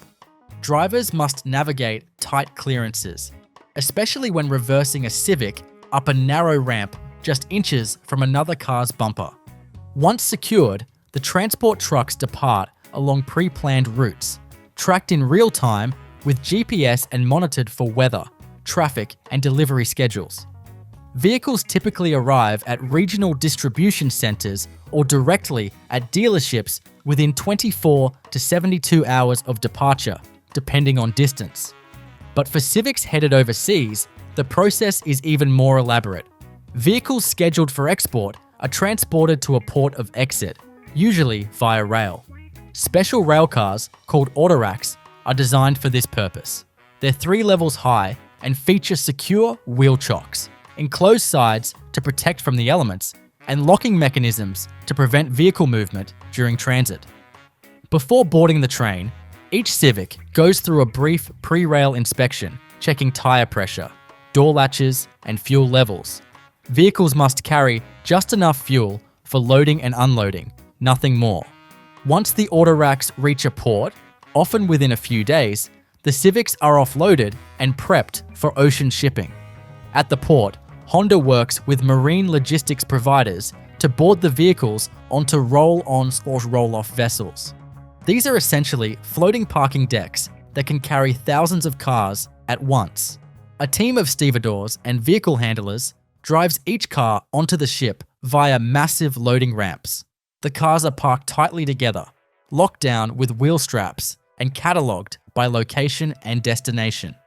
Each ship carries a mix of vehicles headed to different global markets, with each deck subdivided by destination. During the sea journey, which can last anywhere from 2 to 6 weeks, depending on the destination, the vehicles remain dormant but protected. Temperature, humidity, and salt exposure are controlled to prevent corrosion. Some ships use dehumidification systems to further protect sensitive electronics and cabin components. Upon arrival at the destination port, be it Vancouver, Rotterdam, Sydney, or Tokyo, the Civics are offloaded and moved to an inbound vehicle processing center. Here, local Honda representatives carry out market-specific inspections and final preparations. Depending on regulations and consumer preferences, some components may be installed at this stage. Market-specific infotainment systems, badges, labels, or compliance stickers. The battery is checked, tire pressure adjusted for the regional climate, and the vehicle is detailed one final time. Then, and only then, does the Civic make its final trip to a dealership, where it will be test-driven by prospective buyers and eventually become part of someone's daily life. The journey from raw steel coil to showroom floor is now complete. But behind this process is something even more impressive than the car itself: the manufacturing ecosystem that made it all possible. Every Honda plant, whether in Canada, Japan, the United States, or Thailand, is a model of lean manufacturing. Honda is one of the pioneers of flexible assembly, meaning the same line that produces the Civic may also produce other models with minimal downtime between them. This flexibility allows the plant to respond to shifting market demands without reconfiguring the entire factory. The chassis platform used by the Civic, for instance, might also underpin the Honda HR-V or Insight, all of which can be built on the same line with different modules and components swapped in real time. This orchestration relies on an advanced system of just-in-time supply chain logistics. Rather than stockpiling parts on-site, Honda's suppliers deliver components like dashboards, seats, HVAC modules, and wiring harnesses exactly when they're needed, often arriving at the plant just hours before installation. This minimizes inventory costs and allows for rapid changes to production volume or specification. Each component comes pre-labeled with a digital build sheet that identifies exactly which Civic it's meant for, ensuring flawless sequencing on the line. Complementing this is the just-in-sequence system, which goes one step further, delivering parts in the precise order of vehicle production.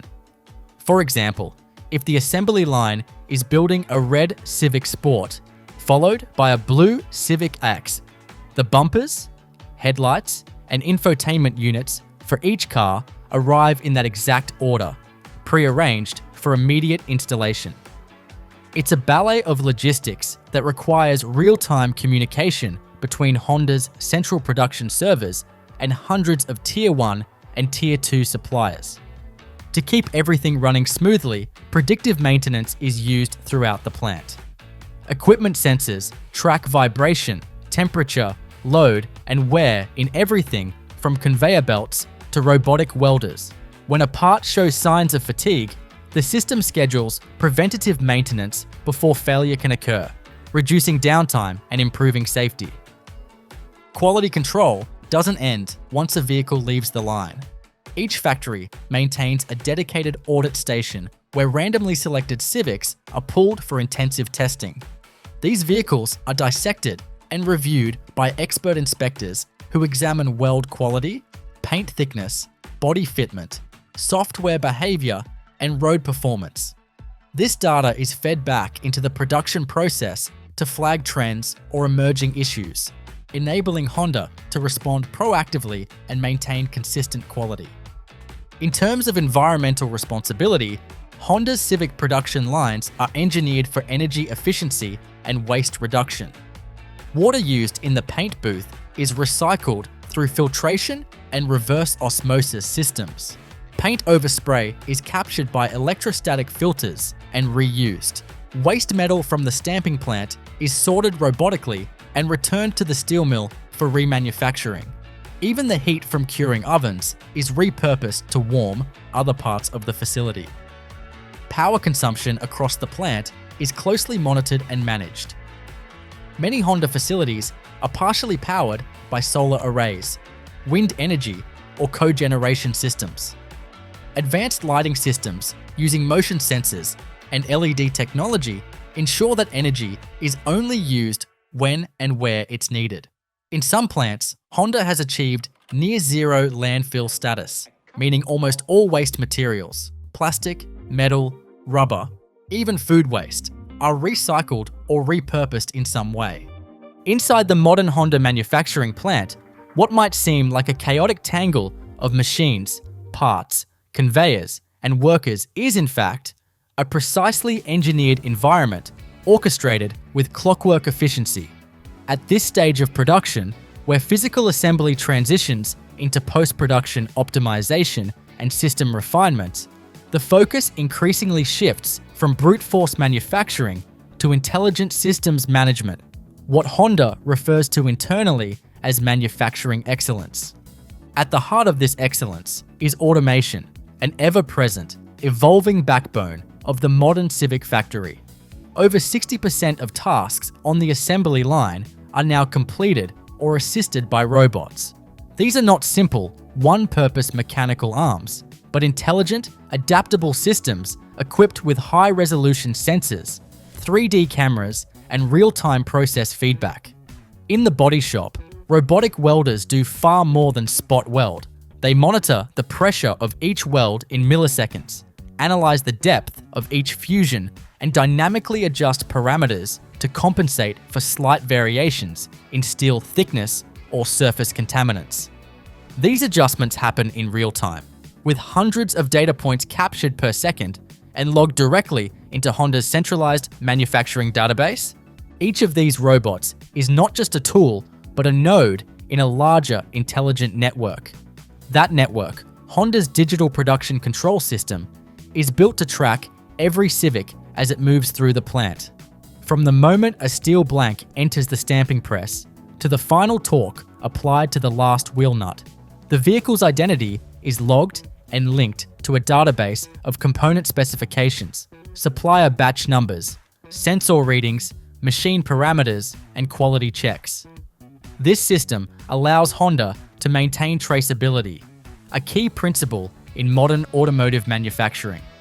If a defect is ever found in a Civic's transmission casing or infotainment unit, engineers can instantly trace that part back to the day, time, and exact supplier lot it came from.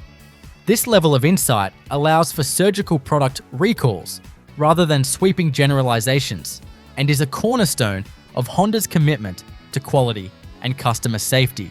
In many zones of the factory, cobots or collaborative robots are replacing traditional industrial arms. These are smaller, more agile machines designed to work side by side with human operators. Unlike traditional robots that are fenced off behind safety barriers, cobots use proximity sensors, pressure feedback, and vision systems to detect the presence of humans and respond accordingly. For instance, in the trim assembly zone, cobots might assist a technician by precisely positioning heavy dashboard modules while the human secures them in place with fasteners. This reduces operator fatigue and improves assembly consistency, particularly for ergonomically challenging tasks that are difficult to automate entirely. Even AGVs, or automated guided vehicles, have seen substantial evolution. No longer confined to fixed track systems, newer Honda plants use vision-guided or LiDAR-based AGVs that navigate the factory floor independently, rerouting in real time to avoid traffic congestion or bottlenecks.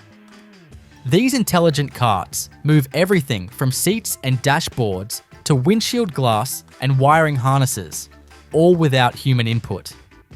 Each AGV is linked wirelessly to the central factory control hub, which orchestrates their movements in relation to production flow. They are programmed to deliver specific components to a station at a precise time, synchronized with the exact Civic model being assembled at that moment. And this synchronization is not theoretical.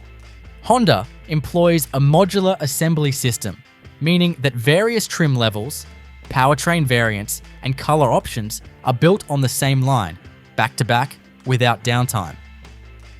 A Civic Sport with manual transmission might be followed directly by a Civic Touring with a CVT and an entirely different dashboard layout. Each workstation is equipped with smart tools, torque wrenches that automatically adjust to the specification required for that trim, vision systems that verify part fitment, and pick-to-light component bins that illuminate only the exact part required for that vehicle configuration. The system dynamically adapts the line to each unique build without requiring tool changes or reprogramming. In areas such as windshield installation or seat alignment, machine vision systems play a critical role. High-definition cameras capture detailed images of each step in the process, comparing live data to reference models stored in the system. These cameras can detect misalignments as small as 0.2 millimeters and instantly alert workers or trigger robotic correction. If a deviation is beyond correction thresholds, the system flags the vehicle and diverts it to a diagnostic bay for human evaluation. These inline quality checks are far more than visual. They're statistical safeguards, using large data samples to spot trends before they become problems. The paint shop, often one of the most energy-intensive parts of the plant, has also embraced advanced automation. Honda's robots not only apply base coats and clear coats with micron-level consistency, they also self-monitor the viscosity of paint, adjust spray patterns for optimal atomization, and even self-clean their nozzles between cycles. Overspray, which historically represented significant waste, is now captured by electrostatic plates and returned to a closed-loop reclaim system. Humidity and airflow in the paint booths are adjusted in real time to compensate for changes in ambient conditions, ensuring flawless finish consistency across seasons and global regions. Underpinning all of this automation is a layer of predictive analytics. Honda doesn't just react to faults, it forecasts them. Every sensor, robot, conveyor, and torque gun in the plant feeds data into a centralized AI-driven platform that looks for anomalies. If a certain fastener is being torqued more tightly than normal over a series of builds, the system flags the deviation. It may indicate tool wear, part misfit, or an upstream supplier issue. Engineers are alerted before a failure occurs. This predictive maintenance approach has dramatically reduced downtime and improved first-pass yield, an industry metric referring to the percentage of vehicles that pass inspection without needing rework. In the engine assembly hall, torque sensors are so precise they can detect if a technician has even one thread of a bolt cross-threaded. If detected, the system locks the build station, highlights the error on a display, and prevents the engine from moving forward until the issue is addressed. These safeguards ensure that even as production volume increases, Honda maintains the reliability and consistency that the Civic name is built upon. Lighting across the factory is controlled by intelligent energy management systems. LED lights adjust brightness based on time of day, production activity, and occupancy, cutting power usage dramatically. Heating and cooling systems adapt to the number of people in a zone and the thermal load of nearby machines. Even compressed air systems used in pneumatic tools and robotic actuators are monitored for leaks. Any pressure drop triggers an alert and isolates the zone for maintenance. These efficiencies not only reduce environmental impact, but also contribute to cost savings that allow Honda to reinvest in manufacturing innovation. As Civic production continues around the clock, every process, every station, and every worker is part of a living, learning system. The factory itself becomes smarter with time. Lessons learned from one batch of Civics are automatically integrated into subsequent runs. And when a mid-cycle refresh or new feature is introduced, say a redesigned infotainment interface or new powertrain calibration, the change is implemented digitally across the plant. Robots are updated wirelessly with new motion paths. Technicians receive augmented reality instructions via tablet. Parts suppliers are given revised sequencing instructions within minutes. As the Honda Civic continues its evolution on the global stage, one aspect of its production has grown increasingly central to the company's mission: sustainability. Manufacturing a modern automobile like the Civic requires immense amounts of energy, materials, water, and logistics, all of which must now be managed under the pressure of carbon emissions reduction and environmental stewardship. Honda's response to this challenge has been far from superficial. In many ways, its Civic production lines have become test beds for the company's broader efforts in building low-impact, resource-efficient factories. Every modern Civic plant is built with environmental performance targets baked into its architecture. From the outset, Honda employs what it calls Green Factory Principles, a framework of metrics and strategies for reducing energy consumption, carbon footprint, chemical emissions, and waste. These principles are applied at every level, from site selection to machinery operation. One of the most visible aspects of this sustainability initiative is Honda's aggressive use of renewable energy sources. Several Civic production plants, such as the one in Greensburg, Indiana, use large-scale solar panel arrays to offset electricity usage. These panels are often installed on the roofs of buildings or in dedicated solar fields adjacent to the facility. While they may not yet power the entire operation, they significantly reduce reliance on fossil fuels and provide a stable energy source for specific systems like lighting grids or HVAC. In addition, some facilities make use of combined heat and power systems, also known as cogeneration units, which burn natural gas to generate electricity on-site while capturing waste heat to provide hot water and climate control. These systems can be more than twice as efficient as pulling electricity from the grid alone, significantly cutting greenhouse gas emissions per kilowatt hour used. But it isn't just energy that's optimized. Water usage is a critical sustainability issue, particularly in the paint shop, where thousands of liters are required daily for rinsing, cleaning, and chemical mixing. Honda's solution has been the implementation of closed-loop water recycling systems.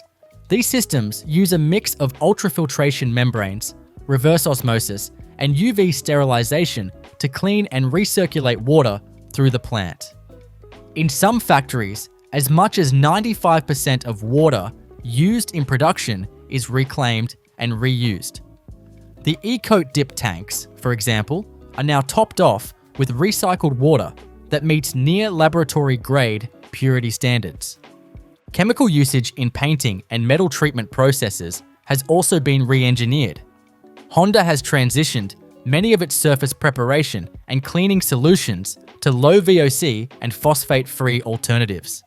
This not only reduces hazardous waste, but also improves worker safety and air quality inside the factory. Ventilation systems are fitted with electrostatic scrubbers and HEPA filters to capture overspray particles and solvent vapors, reducing emissions that would otherwise enter the atmosphere. Solid waste is handled with equal intensity. Modern Honda Civic plants operate on a near zero landfill policy. That means virtually all manufacturing waste, scrap metal, plastics, rejected parts, packaging materials, even cafeteria waste, is sorted, recycled, or repurposed. Steel offcuts from the stamping shop, for instance, are collected automatically by magnetic conveyors and baled for return to the steel mill. Plastic injection molding runners are ground up on site and reintegrated into new parts. Waste lubricants are filtered and reused for non-critical applications. To track the progress of these initiatives, every plant maintains a real-time environmental dashboard, visible to both operators and management. This dashboard displays metrics like kilowatt hours per car produced, liters of water used per cycle, paint shop VOC emissions, and recycling rates. Engineers use this data to identify inefficiencies and launch Kaizen initiatives, small, continuous improvements that ripple across departments and compound over time. These dashboards are also shared across Honda's global factory network to spread best practices from one facility to another. That global network is itself a masterclass in distributed manufacturing. Unlike some automakers that rely on a single central plant for specific models, Honda's Civic production is distributed across multiple countries. This includes facilities in Japan, the United States, Canada, the United Kingdom, Thailand, and others depending on generation and market.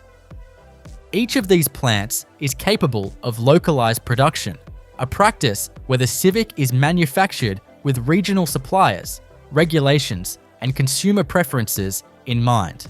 For instance, Civics built for the North American market may feature different safety systems, infotainment options, or climate control calibrations than those produced for Southeast Asia or Europe. This localization reduces the carbon footprint of global shipping, lowers costs, and allows Honda to respond quickly to local demand. Supporting this decentralized system is a globally synchronized digital architecture. Through Honda's Global Production Operations System, every plant can access standardized blueprints, torque specs, quality benchmarks, and real-time engineering updates. If a supplier in Thailand discovers a defect trend in a batch of brake calipers, that information is immediately shared across the entire network, triggering preemptive inspections in other factories and supplier audits if necessary.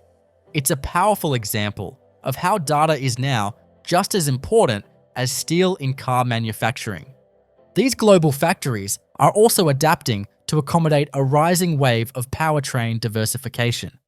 As demand for cleaner transportation grows, Honda has committed to electrification, not just in full EVs, but also in hybrid and plug-in hybrid variants. For the Civic line, this means that certain factories now have dual powertrain capability, allowing them to produce both internal combustion and hybrid electric Civics on the same line. This feat of integration requires major adjustments to logistics, assembly sequencing, and training. Hybrid Civics require the installation of battery packs, inverters, high voltage wiring, and regenerative braking systems, all components absent in a traditional Civic. These parts arrive from Honda's dedicated eDrive suppliers, or in-house battery module assembly units. Once in the plant, they are carefully synchronized with the hybrid vehicle builds using the same just-in-sequence delivery system used for conventional components. Specialized battery handling equipment is required to safely transport and install the high-voltage packs, which are typically mounted beneath the rear seat or trunk floor.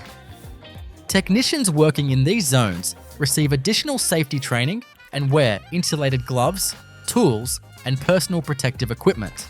The factory floor is also reconfigured to include voltage-safe testing bays, where hybrid Civics undergo electrical system calibration, battery charge verification, and inverter diagnostics before leaving the plant.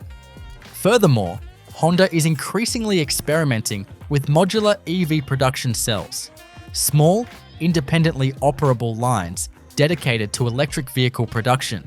While not yet widespread for Civic manufacturing, these modular cells are being piloted as scalable units that can be added to existing facilities as EV demand grows. Their flexible footprint and self-contained operation allow them to be spun up quickly in response to market shifts. There's also a growing presence of simulation-driven design in the manufacturing pipeline. Before a new Civic variant ever hits the factory floor, it is built virtually, inside a high-resolution, physics-accurate 3D model of the plant. Engineers can simulate every weld, fitment, fastener torque, and wiring route before any physical part is produced. These simulations help identify potential interference issues, ergonomic challenges, or inefficiencies long before they reach real workers or robots. The result is faster model ramp-up, fewer line stoppages, and improved first-time quality. Even the training of plant staff is evolving. New workers learn procedures not just from manuals or trainers, but through augmented reality overlays that guide them step by step. Wearing AR glasses or using tablets, they can see animated instructions projected onto real parts, highlighting the correct bolt, identifying the right clip location, or warning about torque sequence. This immersive training dramatically shortens the learning curve and reduces mistakes. Through all of these innovations, sustainable processes, global synchronization, powertrain diversification, and smart manufacturing technologies, the Honda Civic continues to set the standard for what a mass-market, high-efficiency automobile production line can achieve. And it does so not with gimmicks or short-term fixes, but with systems thinking, scientific rigor, and decades of accumulated expertise. The production of a Tesla vehicle begins long before any car takes shape on the assembly line.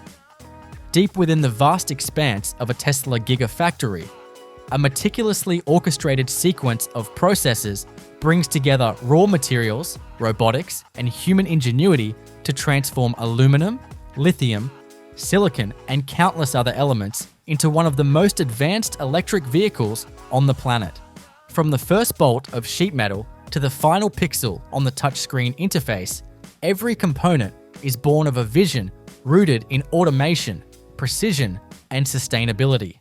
We begin with the raw materials that will ultimately form the structural skeleton of the car. Aluminum coils.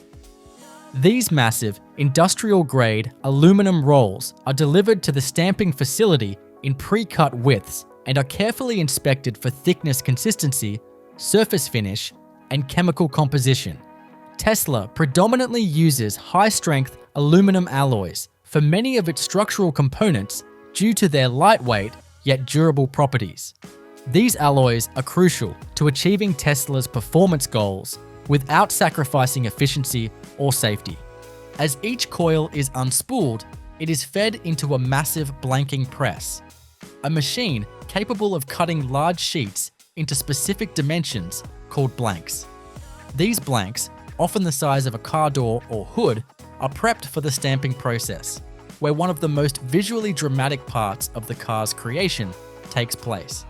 The stamping area, often housed in its own building due to the sheer vibration and noise, is where enormous dies, precision-engineered molds weighing several tons, shape these blanks into panels that will form the body-in-white structure of the car. Each die is lowered into a stamping press, often a servo-driven press with forces exceeding 5,000 tons. These machines exert immense pressure in milliseconds, forming the aluminum blank into complex geometries.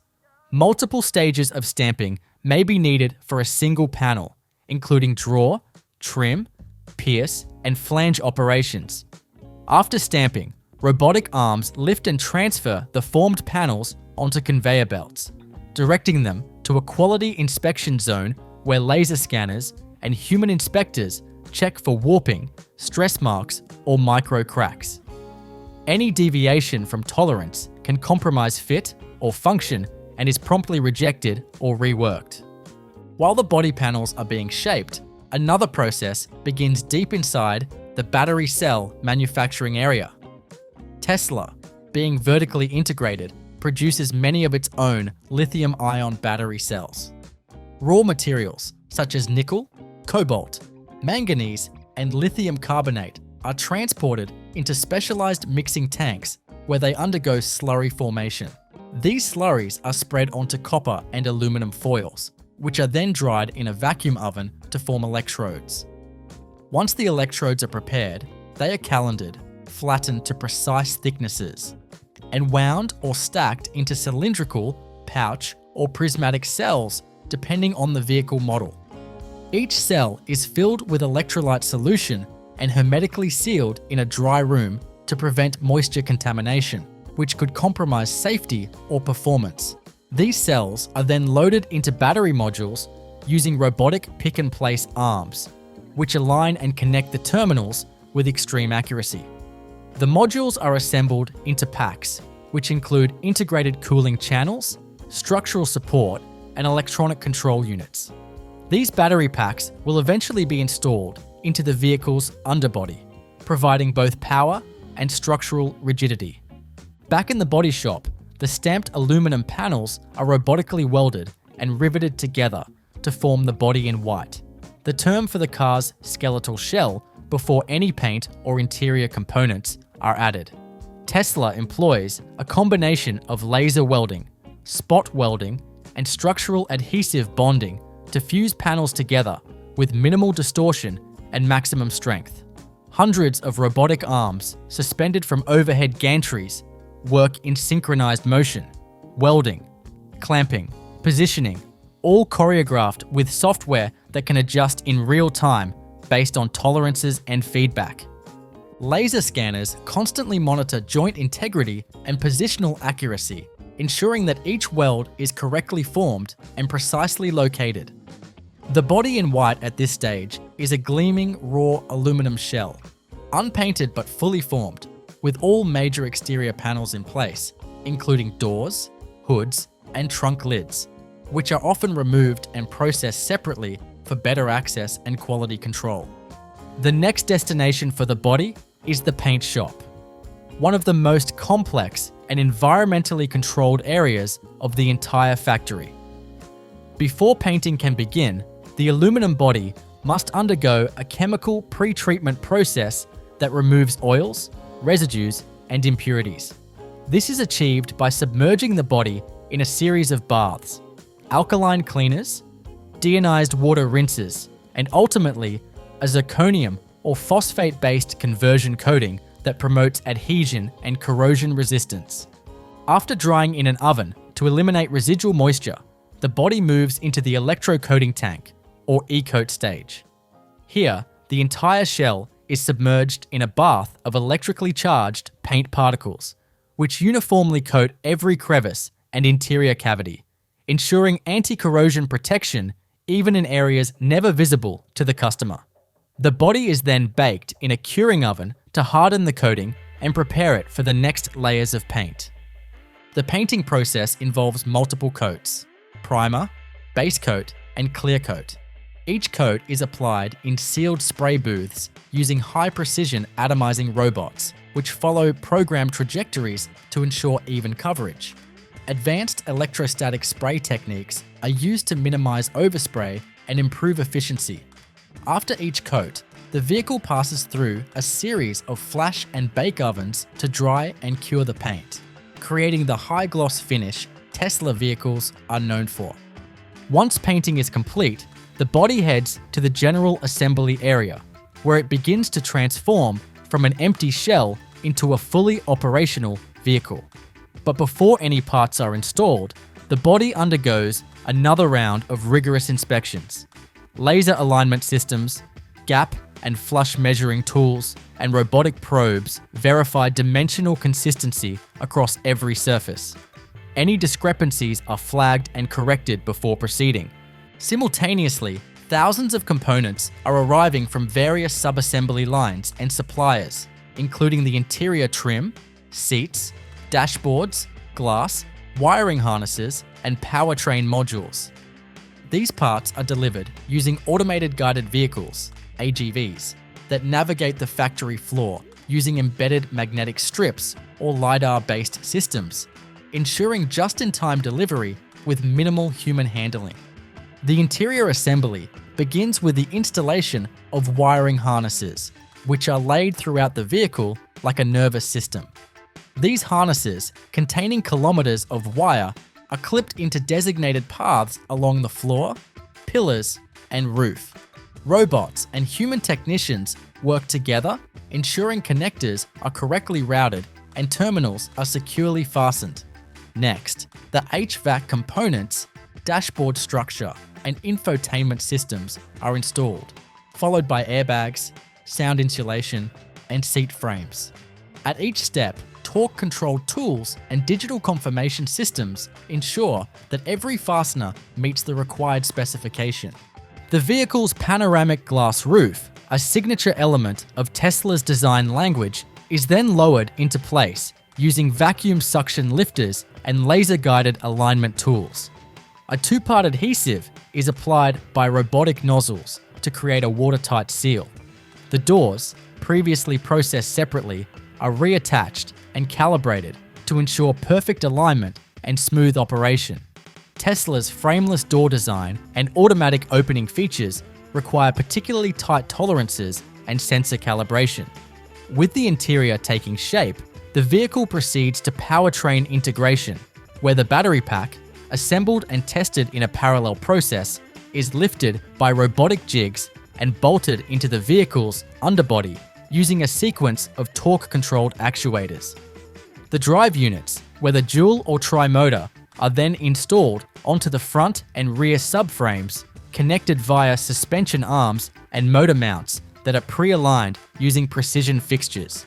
With the battery pack securely mounted and the drive units in position, the vehicle is now ready to undergo one of the most critical transitions in the entire manufacturing process: electrical and software activation. While the car may appear nearly complete, it is still lifeless. No lights, no screen activity, no sensor communication. This stage, often referred to as initialization, is where the vehicle essentially takes its first breath. A technician connects a diagnostic interface to the vehicle's central computer, usually via a secure data port under the dash, and uploads the foundational firmware that activates the vehicle's electronic control units, or ECUs. Each Tesla contains dozens of ECUs distributed throughout the chassis, responsible for everything from motor control to autopilot systems, battery thermal regulation, infotainment, and safety monitoring. Tesla's approach to software architecture is notably centralized compared to traditional automakers. Instead of relying on fragmented systems developed by various suppliers, Tesla has developed an in-house software stack that enables over-the-air updates, real-time diagnostics, and direct integration between mechanical systems and the vehicle's neural net. Once the firmware is loaded, a cascade of subsystems begins to power on. The touchscreen illuminates for the first time. The instrument cluster boots up. Cameras begin streaming to internal diagnostics. Every sensor, switch, and relay goes through a self-check process that verifies communication with the vehicle's central gateway.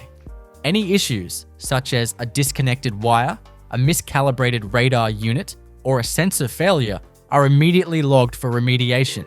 At this stage, even something as minor as a single LED malfunction will halt the progression until it's resolved. Next, attention turns to calibrating the advanced driver assistance systems.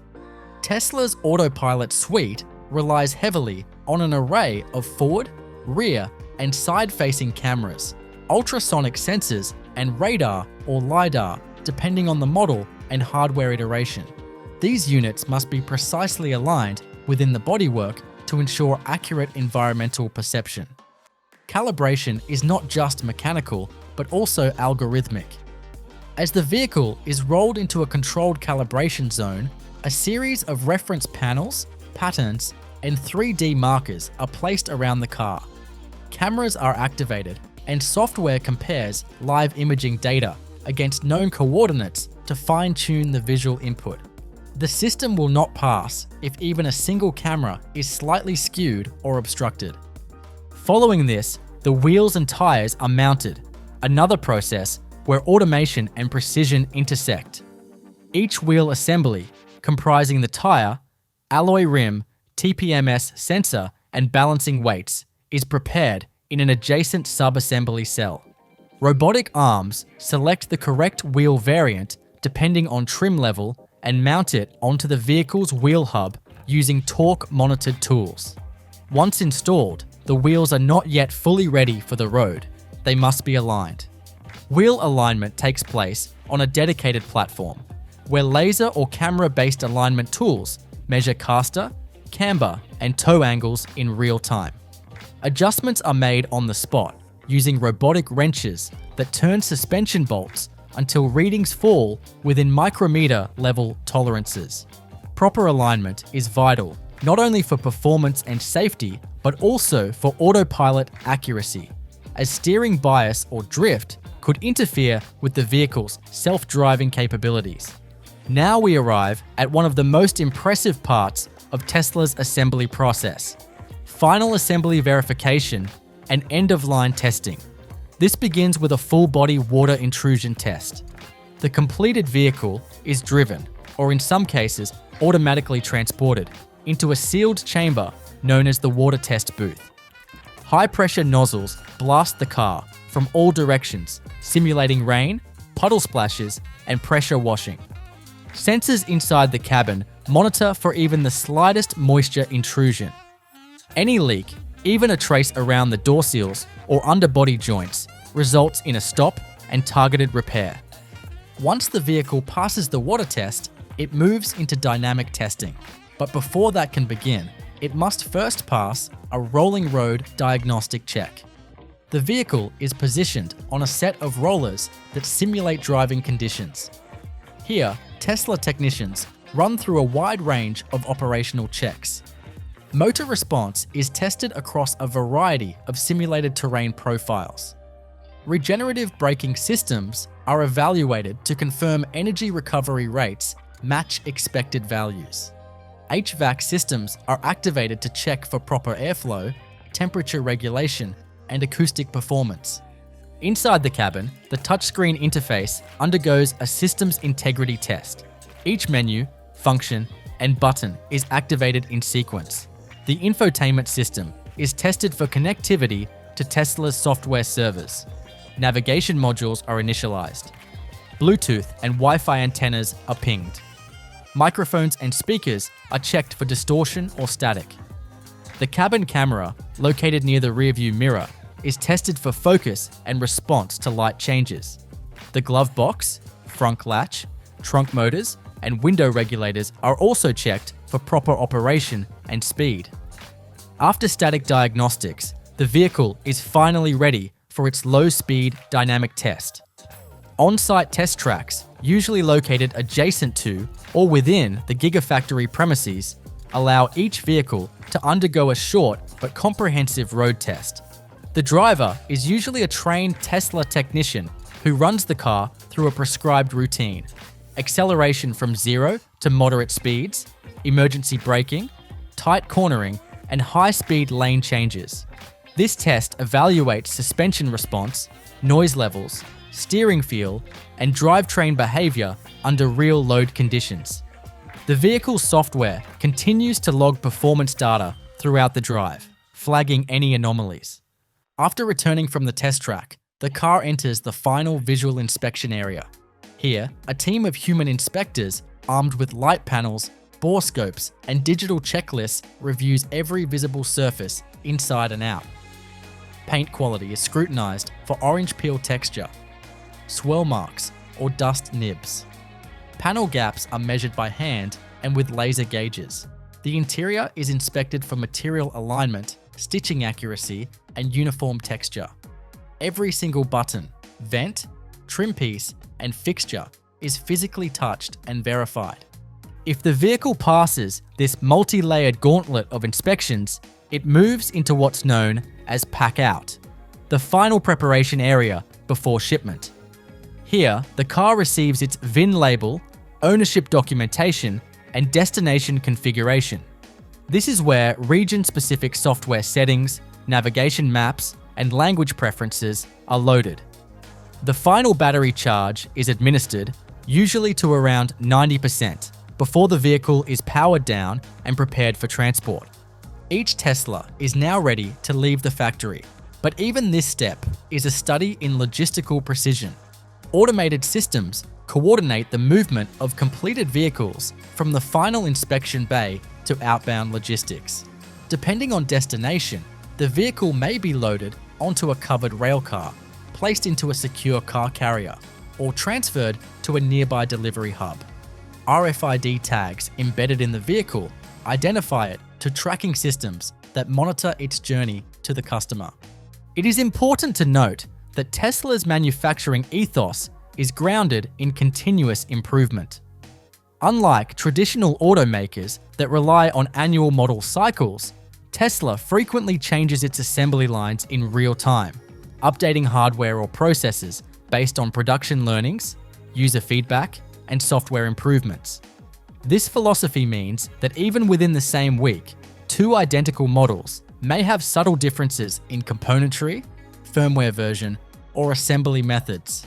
These continuous upgrades are made possible by Tesla's heavy reliance on vertical integration and factory-level data analytics. Every torque wrench, sensor, robot, and diagnostic station feeds data into a centralized factory control system. Engineers analyze this data daily, making adjustments to improve efficiency, reduce rework rates, and enhance vehicle quality. This feedback loop between digital twin modeling, live production, and field performance is one of the reasons Tesla has been able to scale quickly while maintaining product innovation. With the vehicle now fully assembled, inspected, and approved, it embarks on the final leg of its journey: delivery to the customer. Whether arriving at a showroom, a regional distribution center, or directly to a driveway via Tesla's direct delivery program, the finished product represents not just a vehicle, but the culmination of thousands of interconnected systems working in harmony, each with millisecond-level precision, each tuned for performance, safety, and the future of mobility. Once a Tesla vehicle has cleared its final inspection and receives its shipment authorization, the journey from the Gigafactory to the customer begins. Unlike conventional auto manufacturers, which often rely on third-party dealership networks and extensive warehousing chains, Tesla's direct-to-consumer delivery model has radically simplified and streamlined this phase. Yet, behind that apparent simplicity lies a highly coordinated logistical infrastructure, optimized to handle the massive volume of vehicles produced daily across multiple global factories. At this stage, the vehicle is routed into a specialized outbound logistics yard, a designated section of the Gigafactory site, or an adjoining facility engineered specifically for the staging, sequencing, and transportation of finished vehicles. Each car is tagged with a digital shipping label that contains its vehicle identification number, model variant, color, wheel configuration, destination, and special instructions such as left-hand versus right-hand drive. This digital manifest is cross-referenced with Tesla's centralized logistics control software, ensuring that each car is placed into the correct regional batch for dispatch. Automated tug vehicles, similar to those used in airport ground operations, tow trailers of Tesla vehicles into position. If the vehicle is destined for domestic delivery, it is typically loaded onto a car carrier truck designed to hold 7 to 10 units. These carriers are scheduled to depart in tightly timed intervals, with software routing each truck for the most efficient delivery path based on real-time traffic, weather, and destination inventory levels. For international shipments, the process shifts slightly. Vehicles bound for overseas markets are loaded onto rail cars or container haulers that transport them to port facilities. At the port, the vehicles are driven onto roll-on/roll-off ships, a type of cargo vessel with built-in ramps and internal decks specifically designed for transporting cars. Each Tesla is parked and secured inside the vessel, often alongside other vehicles of the same batch, in a configuration that minimizes offloading time upon arrival. Throughout this journey, every vehicle remains digitally visible to Tesla's logistics team. GPS tags, onboard cellular connectivity, and carrier integration systems allow real-time tracking from the moment the vehicle leaves the plant to the moment it is delivered to the end customer. This level of transparency enables Tesla to forecast delivery windows with a high degree of accuracy, and proactively resolve issues like weather delays or customs bottlenecks. Meanwhile, Tesla's delivery centers and service hubs are preparing to receive the vehicles. These locations, often converted warehouse spaces or minimalist showrooms, act as regional fulfillment points. Upon arrival, each vehicle undergoes a final pre-delivery inspection. This includes checking tire pressures, topping off windshield washer fluid, confirming that the software version is current, and ensuring the paint and interior remain in pristine condition. The protective coverings applied during shipment, such as plastic seat covers and foam door guards, are removed, and the car is detailed for presentation. If a customer has opted for Tesla's home delivery option, the vehicle may be dispatched from the delivery center directly to the buyer's driveway using either a flatbed or a mobile technician. Tesla's minimalist approach to delivery day often involves minimal paperwork, since much of the ownership transfer process is handled digitally ahead of time. Customers sign final documents electronically, receive a tutorial on using their new vehicle via the in-car interface or mobile app, and are given access to Tesla's expansive digital support ecosystem. But delivery is not the end of the story. It's merely the handoff point between manufacturing and long-term ownership. Tesla's commitment to post-production support is tightly integrated into its digital platform. The same software and hardware systems that facilitated the car's birth on the factory floor now serve as tools for its ongoing evolution. Over-the-air updates are one of the most defining characteristics of the Tesla ownership experience, and they depend on a robust ecosystem of remote diagnostics, data collection, and machine learning feedback loops. Every Tesla on the road constantly reports anonymized performance data back to Tesla's servers.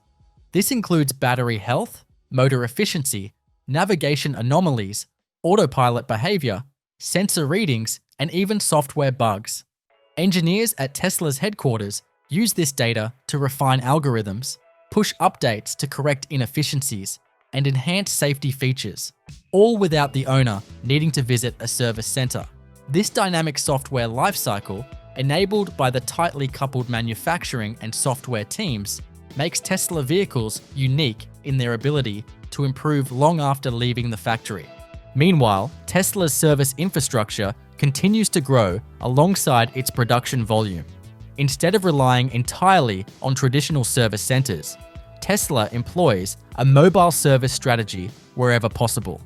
These service vans are equipped with diagnostic tools, replacement parts, and certified technicians who can perform a wide range of repairs or updates at the customer's location. The ability to diagnose and even preemptively fix issues before they affect the driver is rooted in the precision and data fidelity achieved during the original manufacturing process. Looking back toward the factory, it's important to understand how Tesla's architectural philosophy supports this entire life cycle. Every gigafactory is designed not just to build vehicles, but to serve as a data hub, a testing ground, and a self-improving machine. These plants are built with flexibility in mind, using modular assembly lines that can be reconfigured on the fly. Instead of fixed conveyor belts, Tesla often uses autonomous mobile robots and smart material flow systems that can reroute components or vehicles as production needs change. The Gigafactory floor is not one continuous line, but a series of interconnected stations. Each one is equipped with sensors, machine vision, and feedback modules that report into a central factory operating system. This system not only tracks current production metrics, but also simulates process optimizations. For example, if a torque reading at a robotic arm consistently falls within the low-end threshold, engineers can be alerted and update the robot's behavior before a quality deviation even occurs. This predictive control approach reduces downtime and increases first-pass yield, meaning more vehicles pass inspection on the first try without needing rework. Vertical integration plays a critical role in making this system work. Tesla doesn't just assemble parts, it manufactures many of them.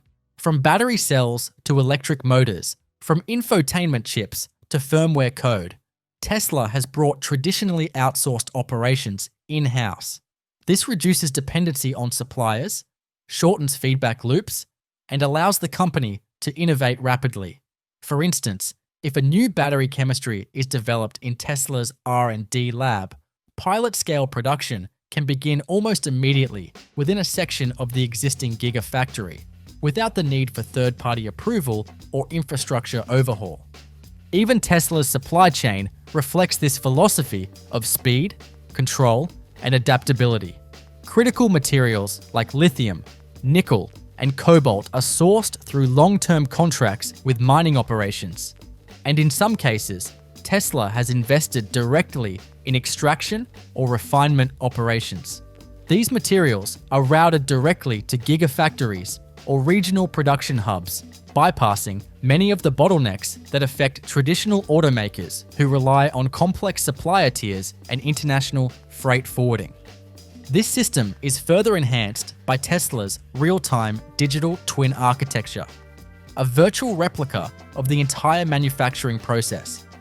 Every machine, part, and process is mirrored in a digital environment that can simulate disruptions, forecast efficiency gains, and run hypothetical scenarios. Want to test how a new weld technique might affect throughput?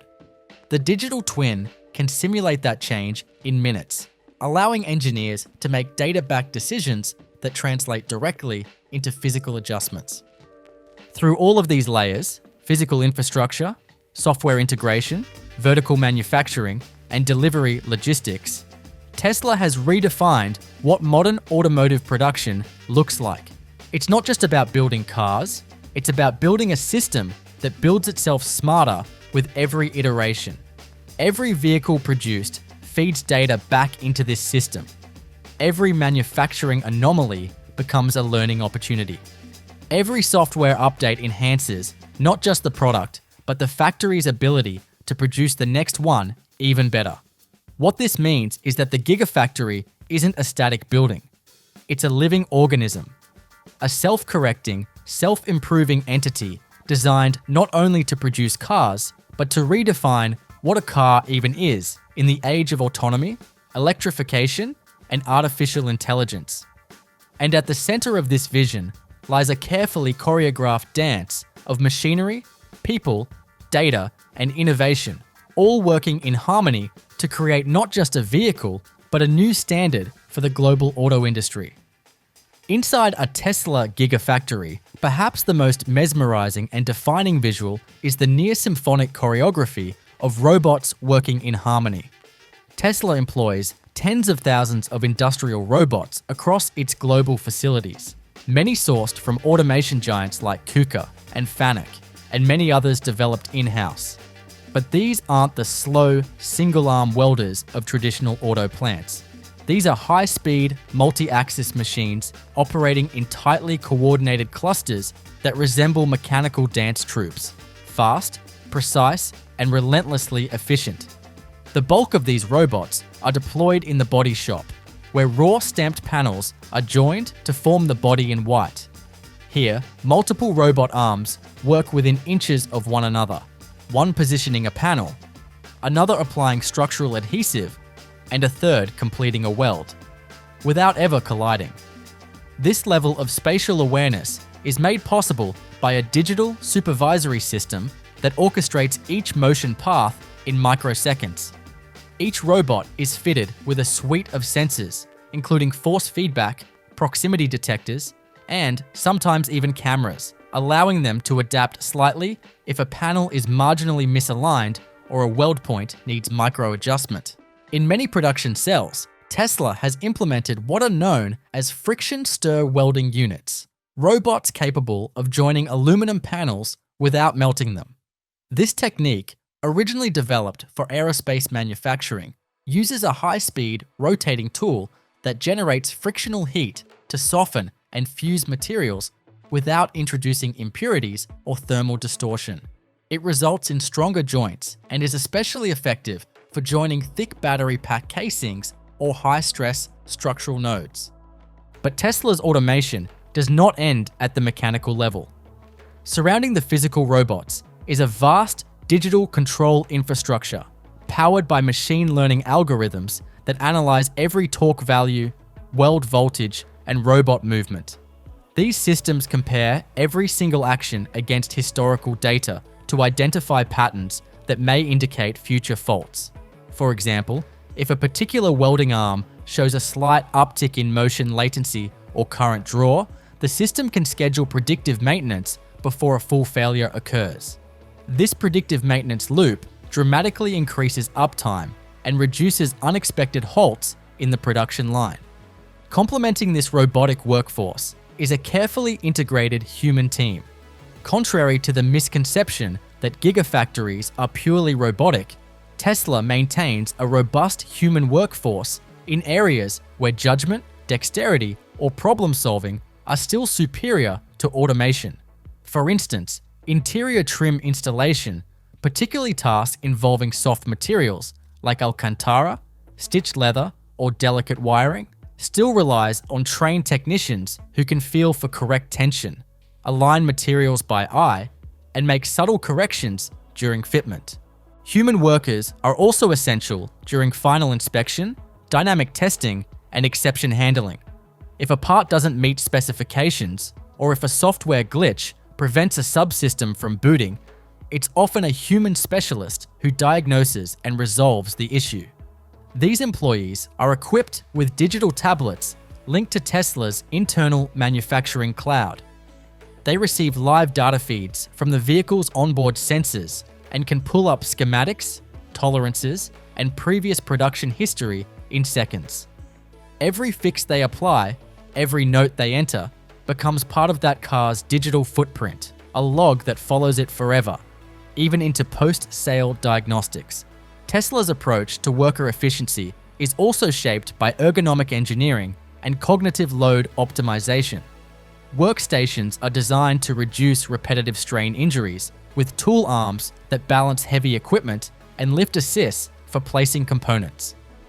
Augmented reality overlays are sometimes used during training phases, projecting digital guides onto surfaces to help new employees understand complex assemblies. Rotational schedules ensure workers shift between physically demanding tasks and more routine duties, helping prevent fatigue-related errors. As we dig deeper into the brain of the Gigafactory, we arrive at what is perhaps Tesla's greatest long-term differentiator: the use of artificial intelligence, not just in the vehicles, but within the factory itself.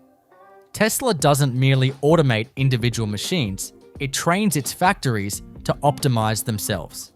This is achieved through a combination of real-time data ingestion, cloud-based analytics, and reinforcement learning loops. Let's take an example from the paint shop. Traditionally, robots follow predefined spray paths based on CAD data. However, Tesla trains its painting robots using vision-based systems that analyze each body shell in real time for curvature, panel orientation, and gap uniformity. This data informs dynamic adjustments to spray trajectory, nozzle pressure, and stroke timing. The result is more uniform coating, fewer touch-ups, and improved long-term finish durability. Or consider battery pack assembly. Each cell inserted into a module is monitored for voltage, internal resistance, and capacitance. Tesla uses this data to build a profile of every module's thermal characteristics. If a pattern of abnormal cell degradation is observed in the field, engineers can trace it back to the exact production batch, process variables, or even environmental conditions at the time of assembly. This data loop enables retroactive improvements to manufacturing conditions and helps refine pack longevity models for future software updates. One of the more futuristic systems Tesla is rolling out across its newer gigafactories involves swarm intelligence for material transport. Rather than fixed conveyor systems, Tesla uses fleets of autonomous mobile robots that navigate the factory floor using SLAM algorithms. These robots aren't programmed with fixed paths. they learn optimal routes in real time, adapt to obstacles, and communicate with one another to avoid collisions or bottlenecks. This approach allows the factory layout to be more modular and reconfigurable, supporting agile production and faster adaptation to new models or variants. Equally fascinating is Tesla's use of simulation environments for factory operations. Entire sections of the Gigafactory are mirrored in a digital twin, an exact 3D replica of the physical space and its processes. Engineers can run simulations to test new workflows, evaluate machinery upgrades, or even plan how to integrate a new vehicle platform without ever disrupting the live production line. If a simulated robot collision is detected, the system can suggest path modifications or sequence changes before real-world implementation.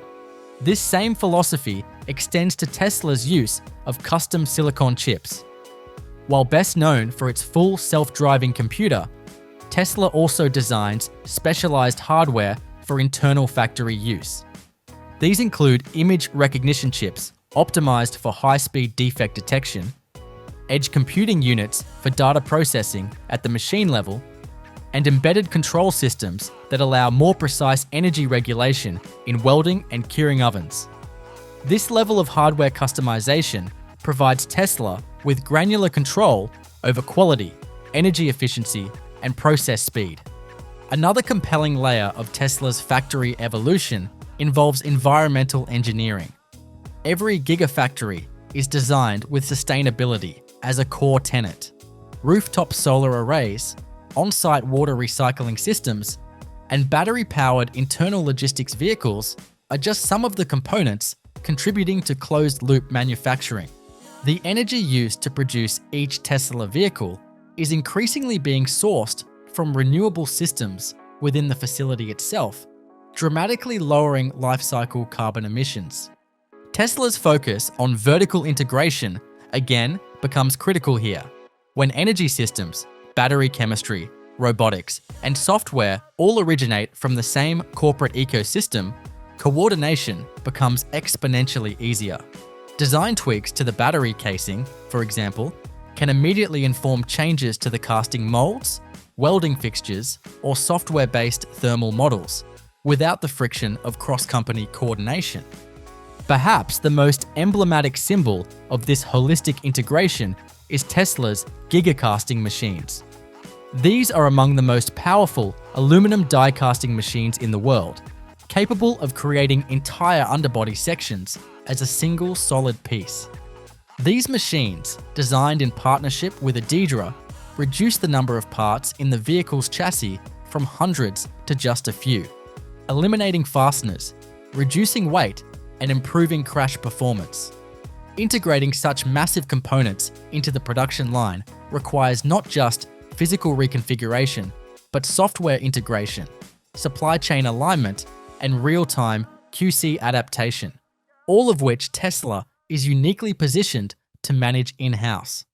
As we look at the sum of all these systems, robotics, AI, digital twins, human-machine interfaces, gigacasting, and energy-conscious infrastructure, it becomes clear that the Tesla production process is not simply a variation on traditional automotive manufacturing. It is an entirely new operating system for building cars. A platform, not just a plant. A fusion of machine intelligence, predictive analytics, physical innovation, and agile design thinking, all operating under a single cohesive philosophy. The Tesla Gigafactory isn't just where vehicles are built. It's where ideas are born, tested, scaled, and refined in real time. Where the boundary between hardware and software dissolves. Where every sensor, every weld, and every decision feeds back into a growing repository of knowledge that powers the next generation of vehicles, robots, factories, and systems. One of the most disruptive engineering breakthroughs in Tesla's modern manufacturing playbook is the integration of the structural battery pack, a complete rethinking of how the battery, chassis, and underbody of the vehicle work together. In traditional automotive design, The battery pack is a standalone component, an energy container bolted to the car's underbody. But in Tesla's structural pack architecture, pioneered with the 4680 battery format, the battery no longer rides beneath the structure, it becomes the structure. To understand the scale of this shift, we first need to explore the 4680 cell itself. Named for its dimensions, 46mm wide and 80mm tall, the 4680 cylindrical lithium-ion cell represents a significant departure from the older 2170 and 18650 formats. It offers 5 times the energy, 6 times the power, and reduces the cost per kilowatt hour significantly. But it's not just the size that matters, it's how the cells are built and what they enable downstream in manufacturing. Each 4680 cell is designed to support tabless internal architecture. In conventional cells, current must travel through a tab, a narrow conductor that can create resistance and heat. In Tesla's tabless design, the entire edge of the rolled electrode acts as a current collector, enabling more uniform heat distribution and higher current throughput. This drastically reduces internal resistance, improves efficiency during charge and discharge, and simplifies thermal management, a critical benefit when assembling high-density battery modules. These cells are produced in a vertically integrated line that starts with electrode slurry mixing, followed by coating, calendaring, cutting, and winding, all performed under strict environmental control. The wound jelly rolls are inserted into steel canisters, filled with electrolyte, sealed by laser welding, and then aged, tested, and sorted. What's remarkable is that Tesla's battery lines are not just production machines, they are learning machines. Each stage of battery cell production is heavily instrumented, with sensors that track viscosity, coating uniformity, line tension, and thermal behavior. These metrics feed back into AI-driven quality control systems that adapt in real time, reducing scrap rates and improving yield without requiring line shutdowns. Once the cells are complete, they are no longer assembled into modules as in traditional EVs. Instead, Tesla places them directly into the structural battery pack housing, eliminating intermediary module structures. This pack is a part of the vehicle's load-bearing frame, not an add-on. The cells are bonded in place using structural epoxy, and this bonded matrix provides rigidity akin to an aircraft's wing box design, a technique borrowed from aerospace engineering. A critical enabler of this approach is the use of high-performance structural foams and thermal adhesives. These materials serve multiple functions simultaneously. They manage vibration and noise, conduct heat away from the cells to integrated cooling loops, and crucially, form part of the vehicle's crash energy management system. During side or front impacts, the structural battery pack helps distribute forces across a wider area, reducing localized deformation and improving occupant safety. In the Gigafactory, structural pack assembly is a distinct line physically separate from standard battery operations due to its unique tooling requirements. Cells are loaded into the pack casing using high-speed robotic insertion machines.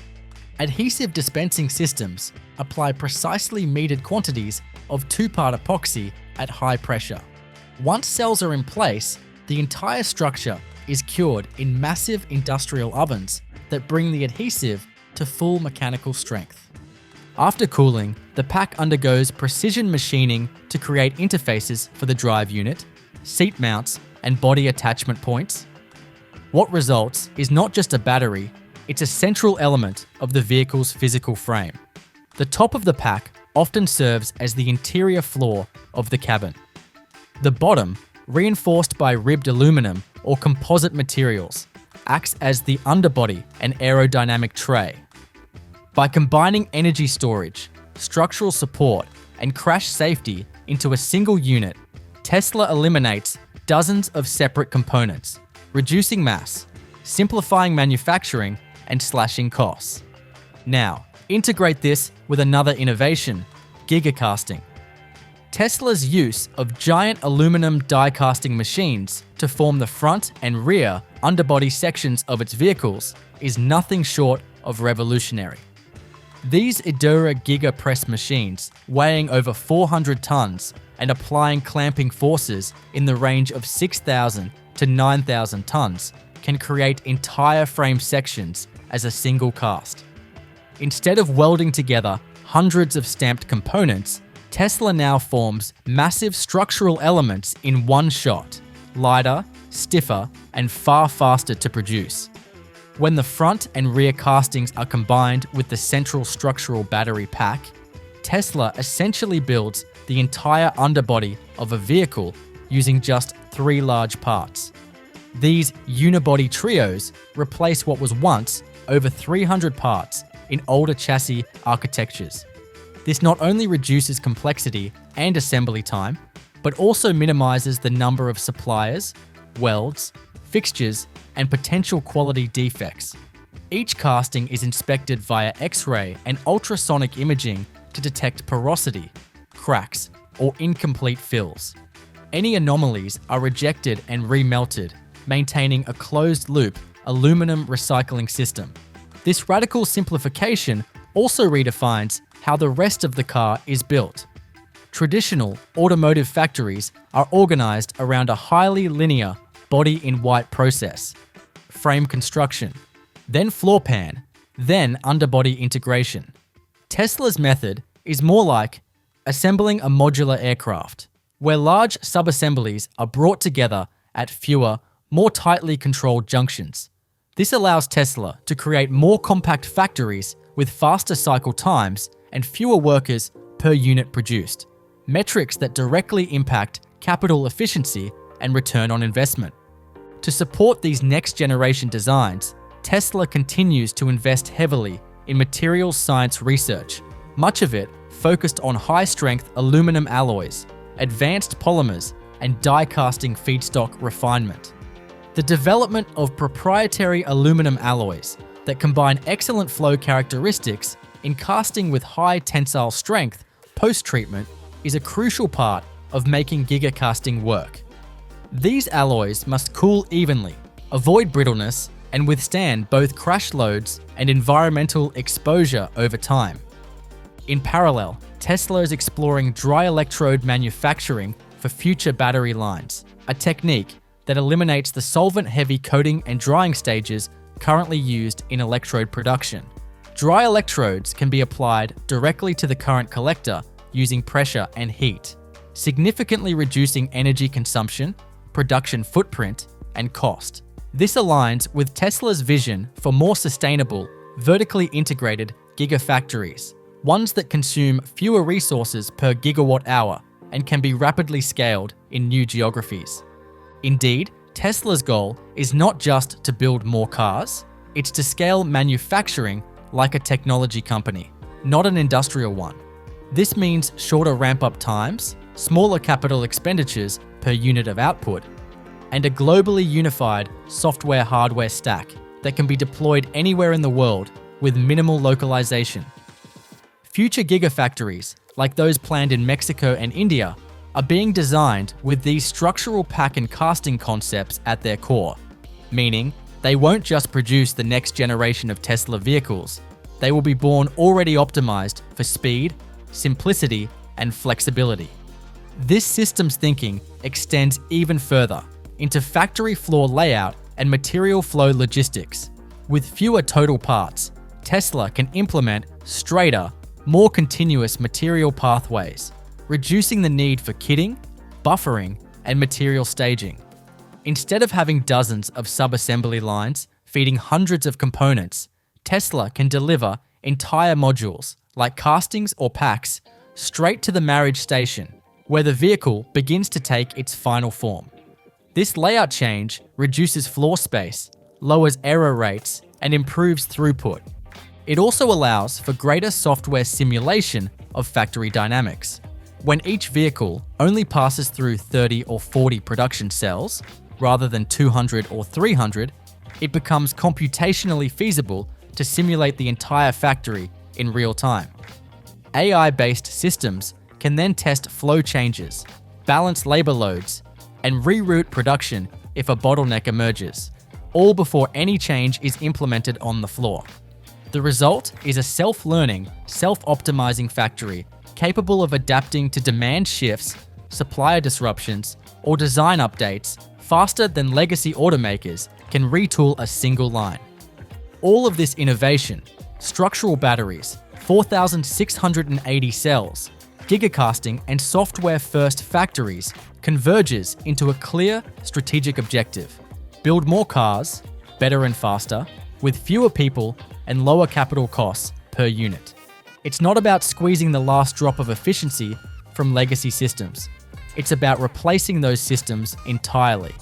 And the boldness of that approach is why Tesla's manufacturing story remains one of the most closely watched industrial transformations of the 21st century.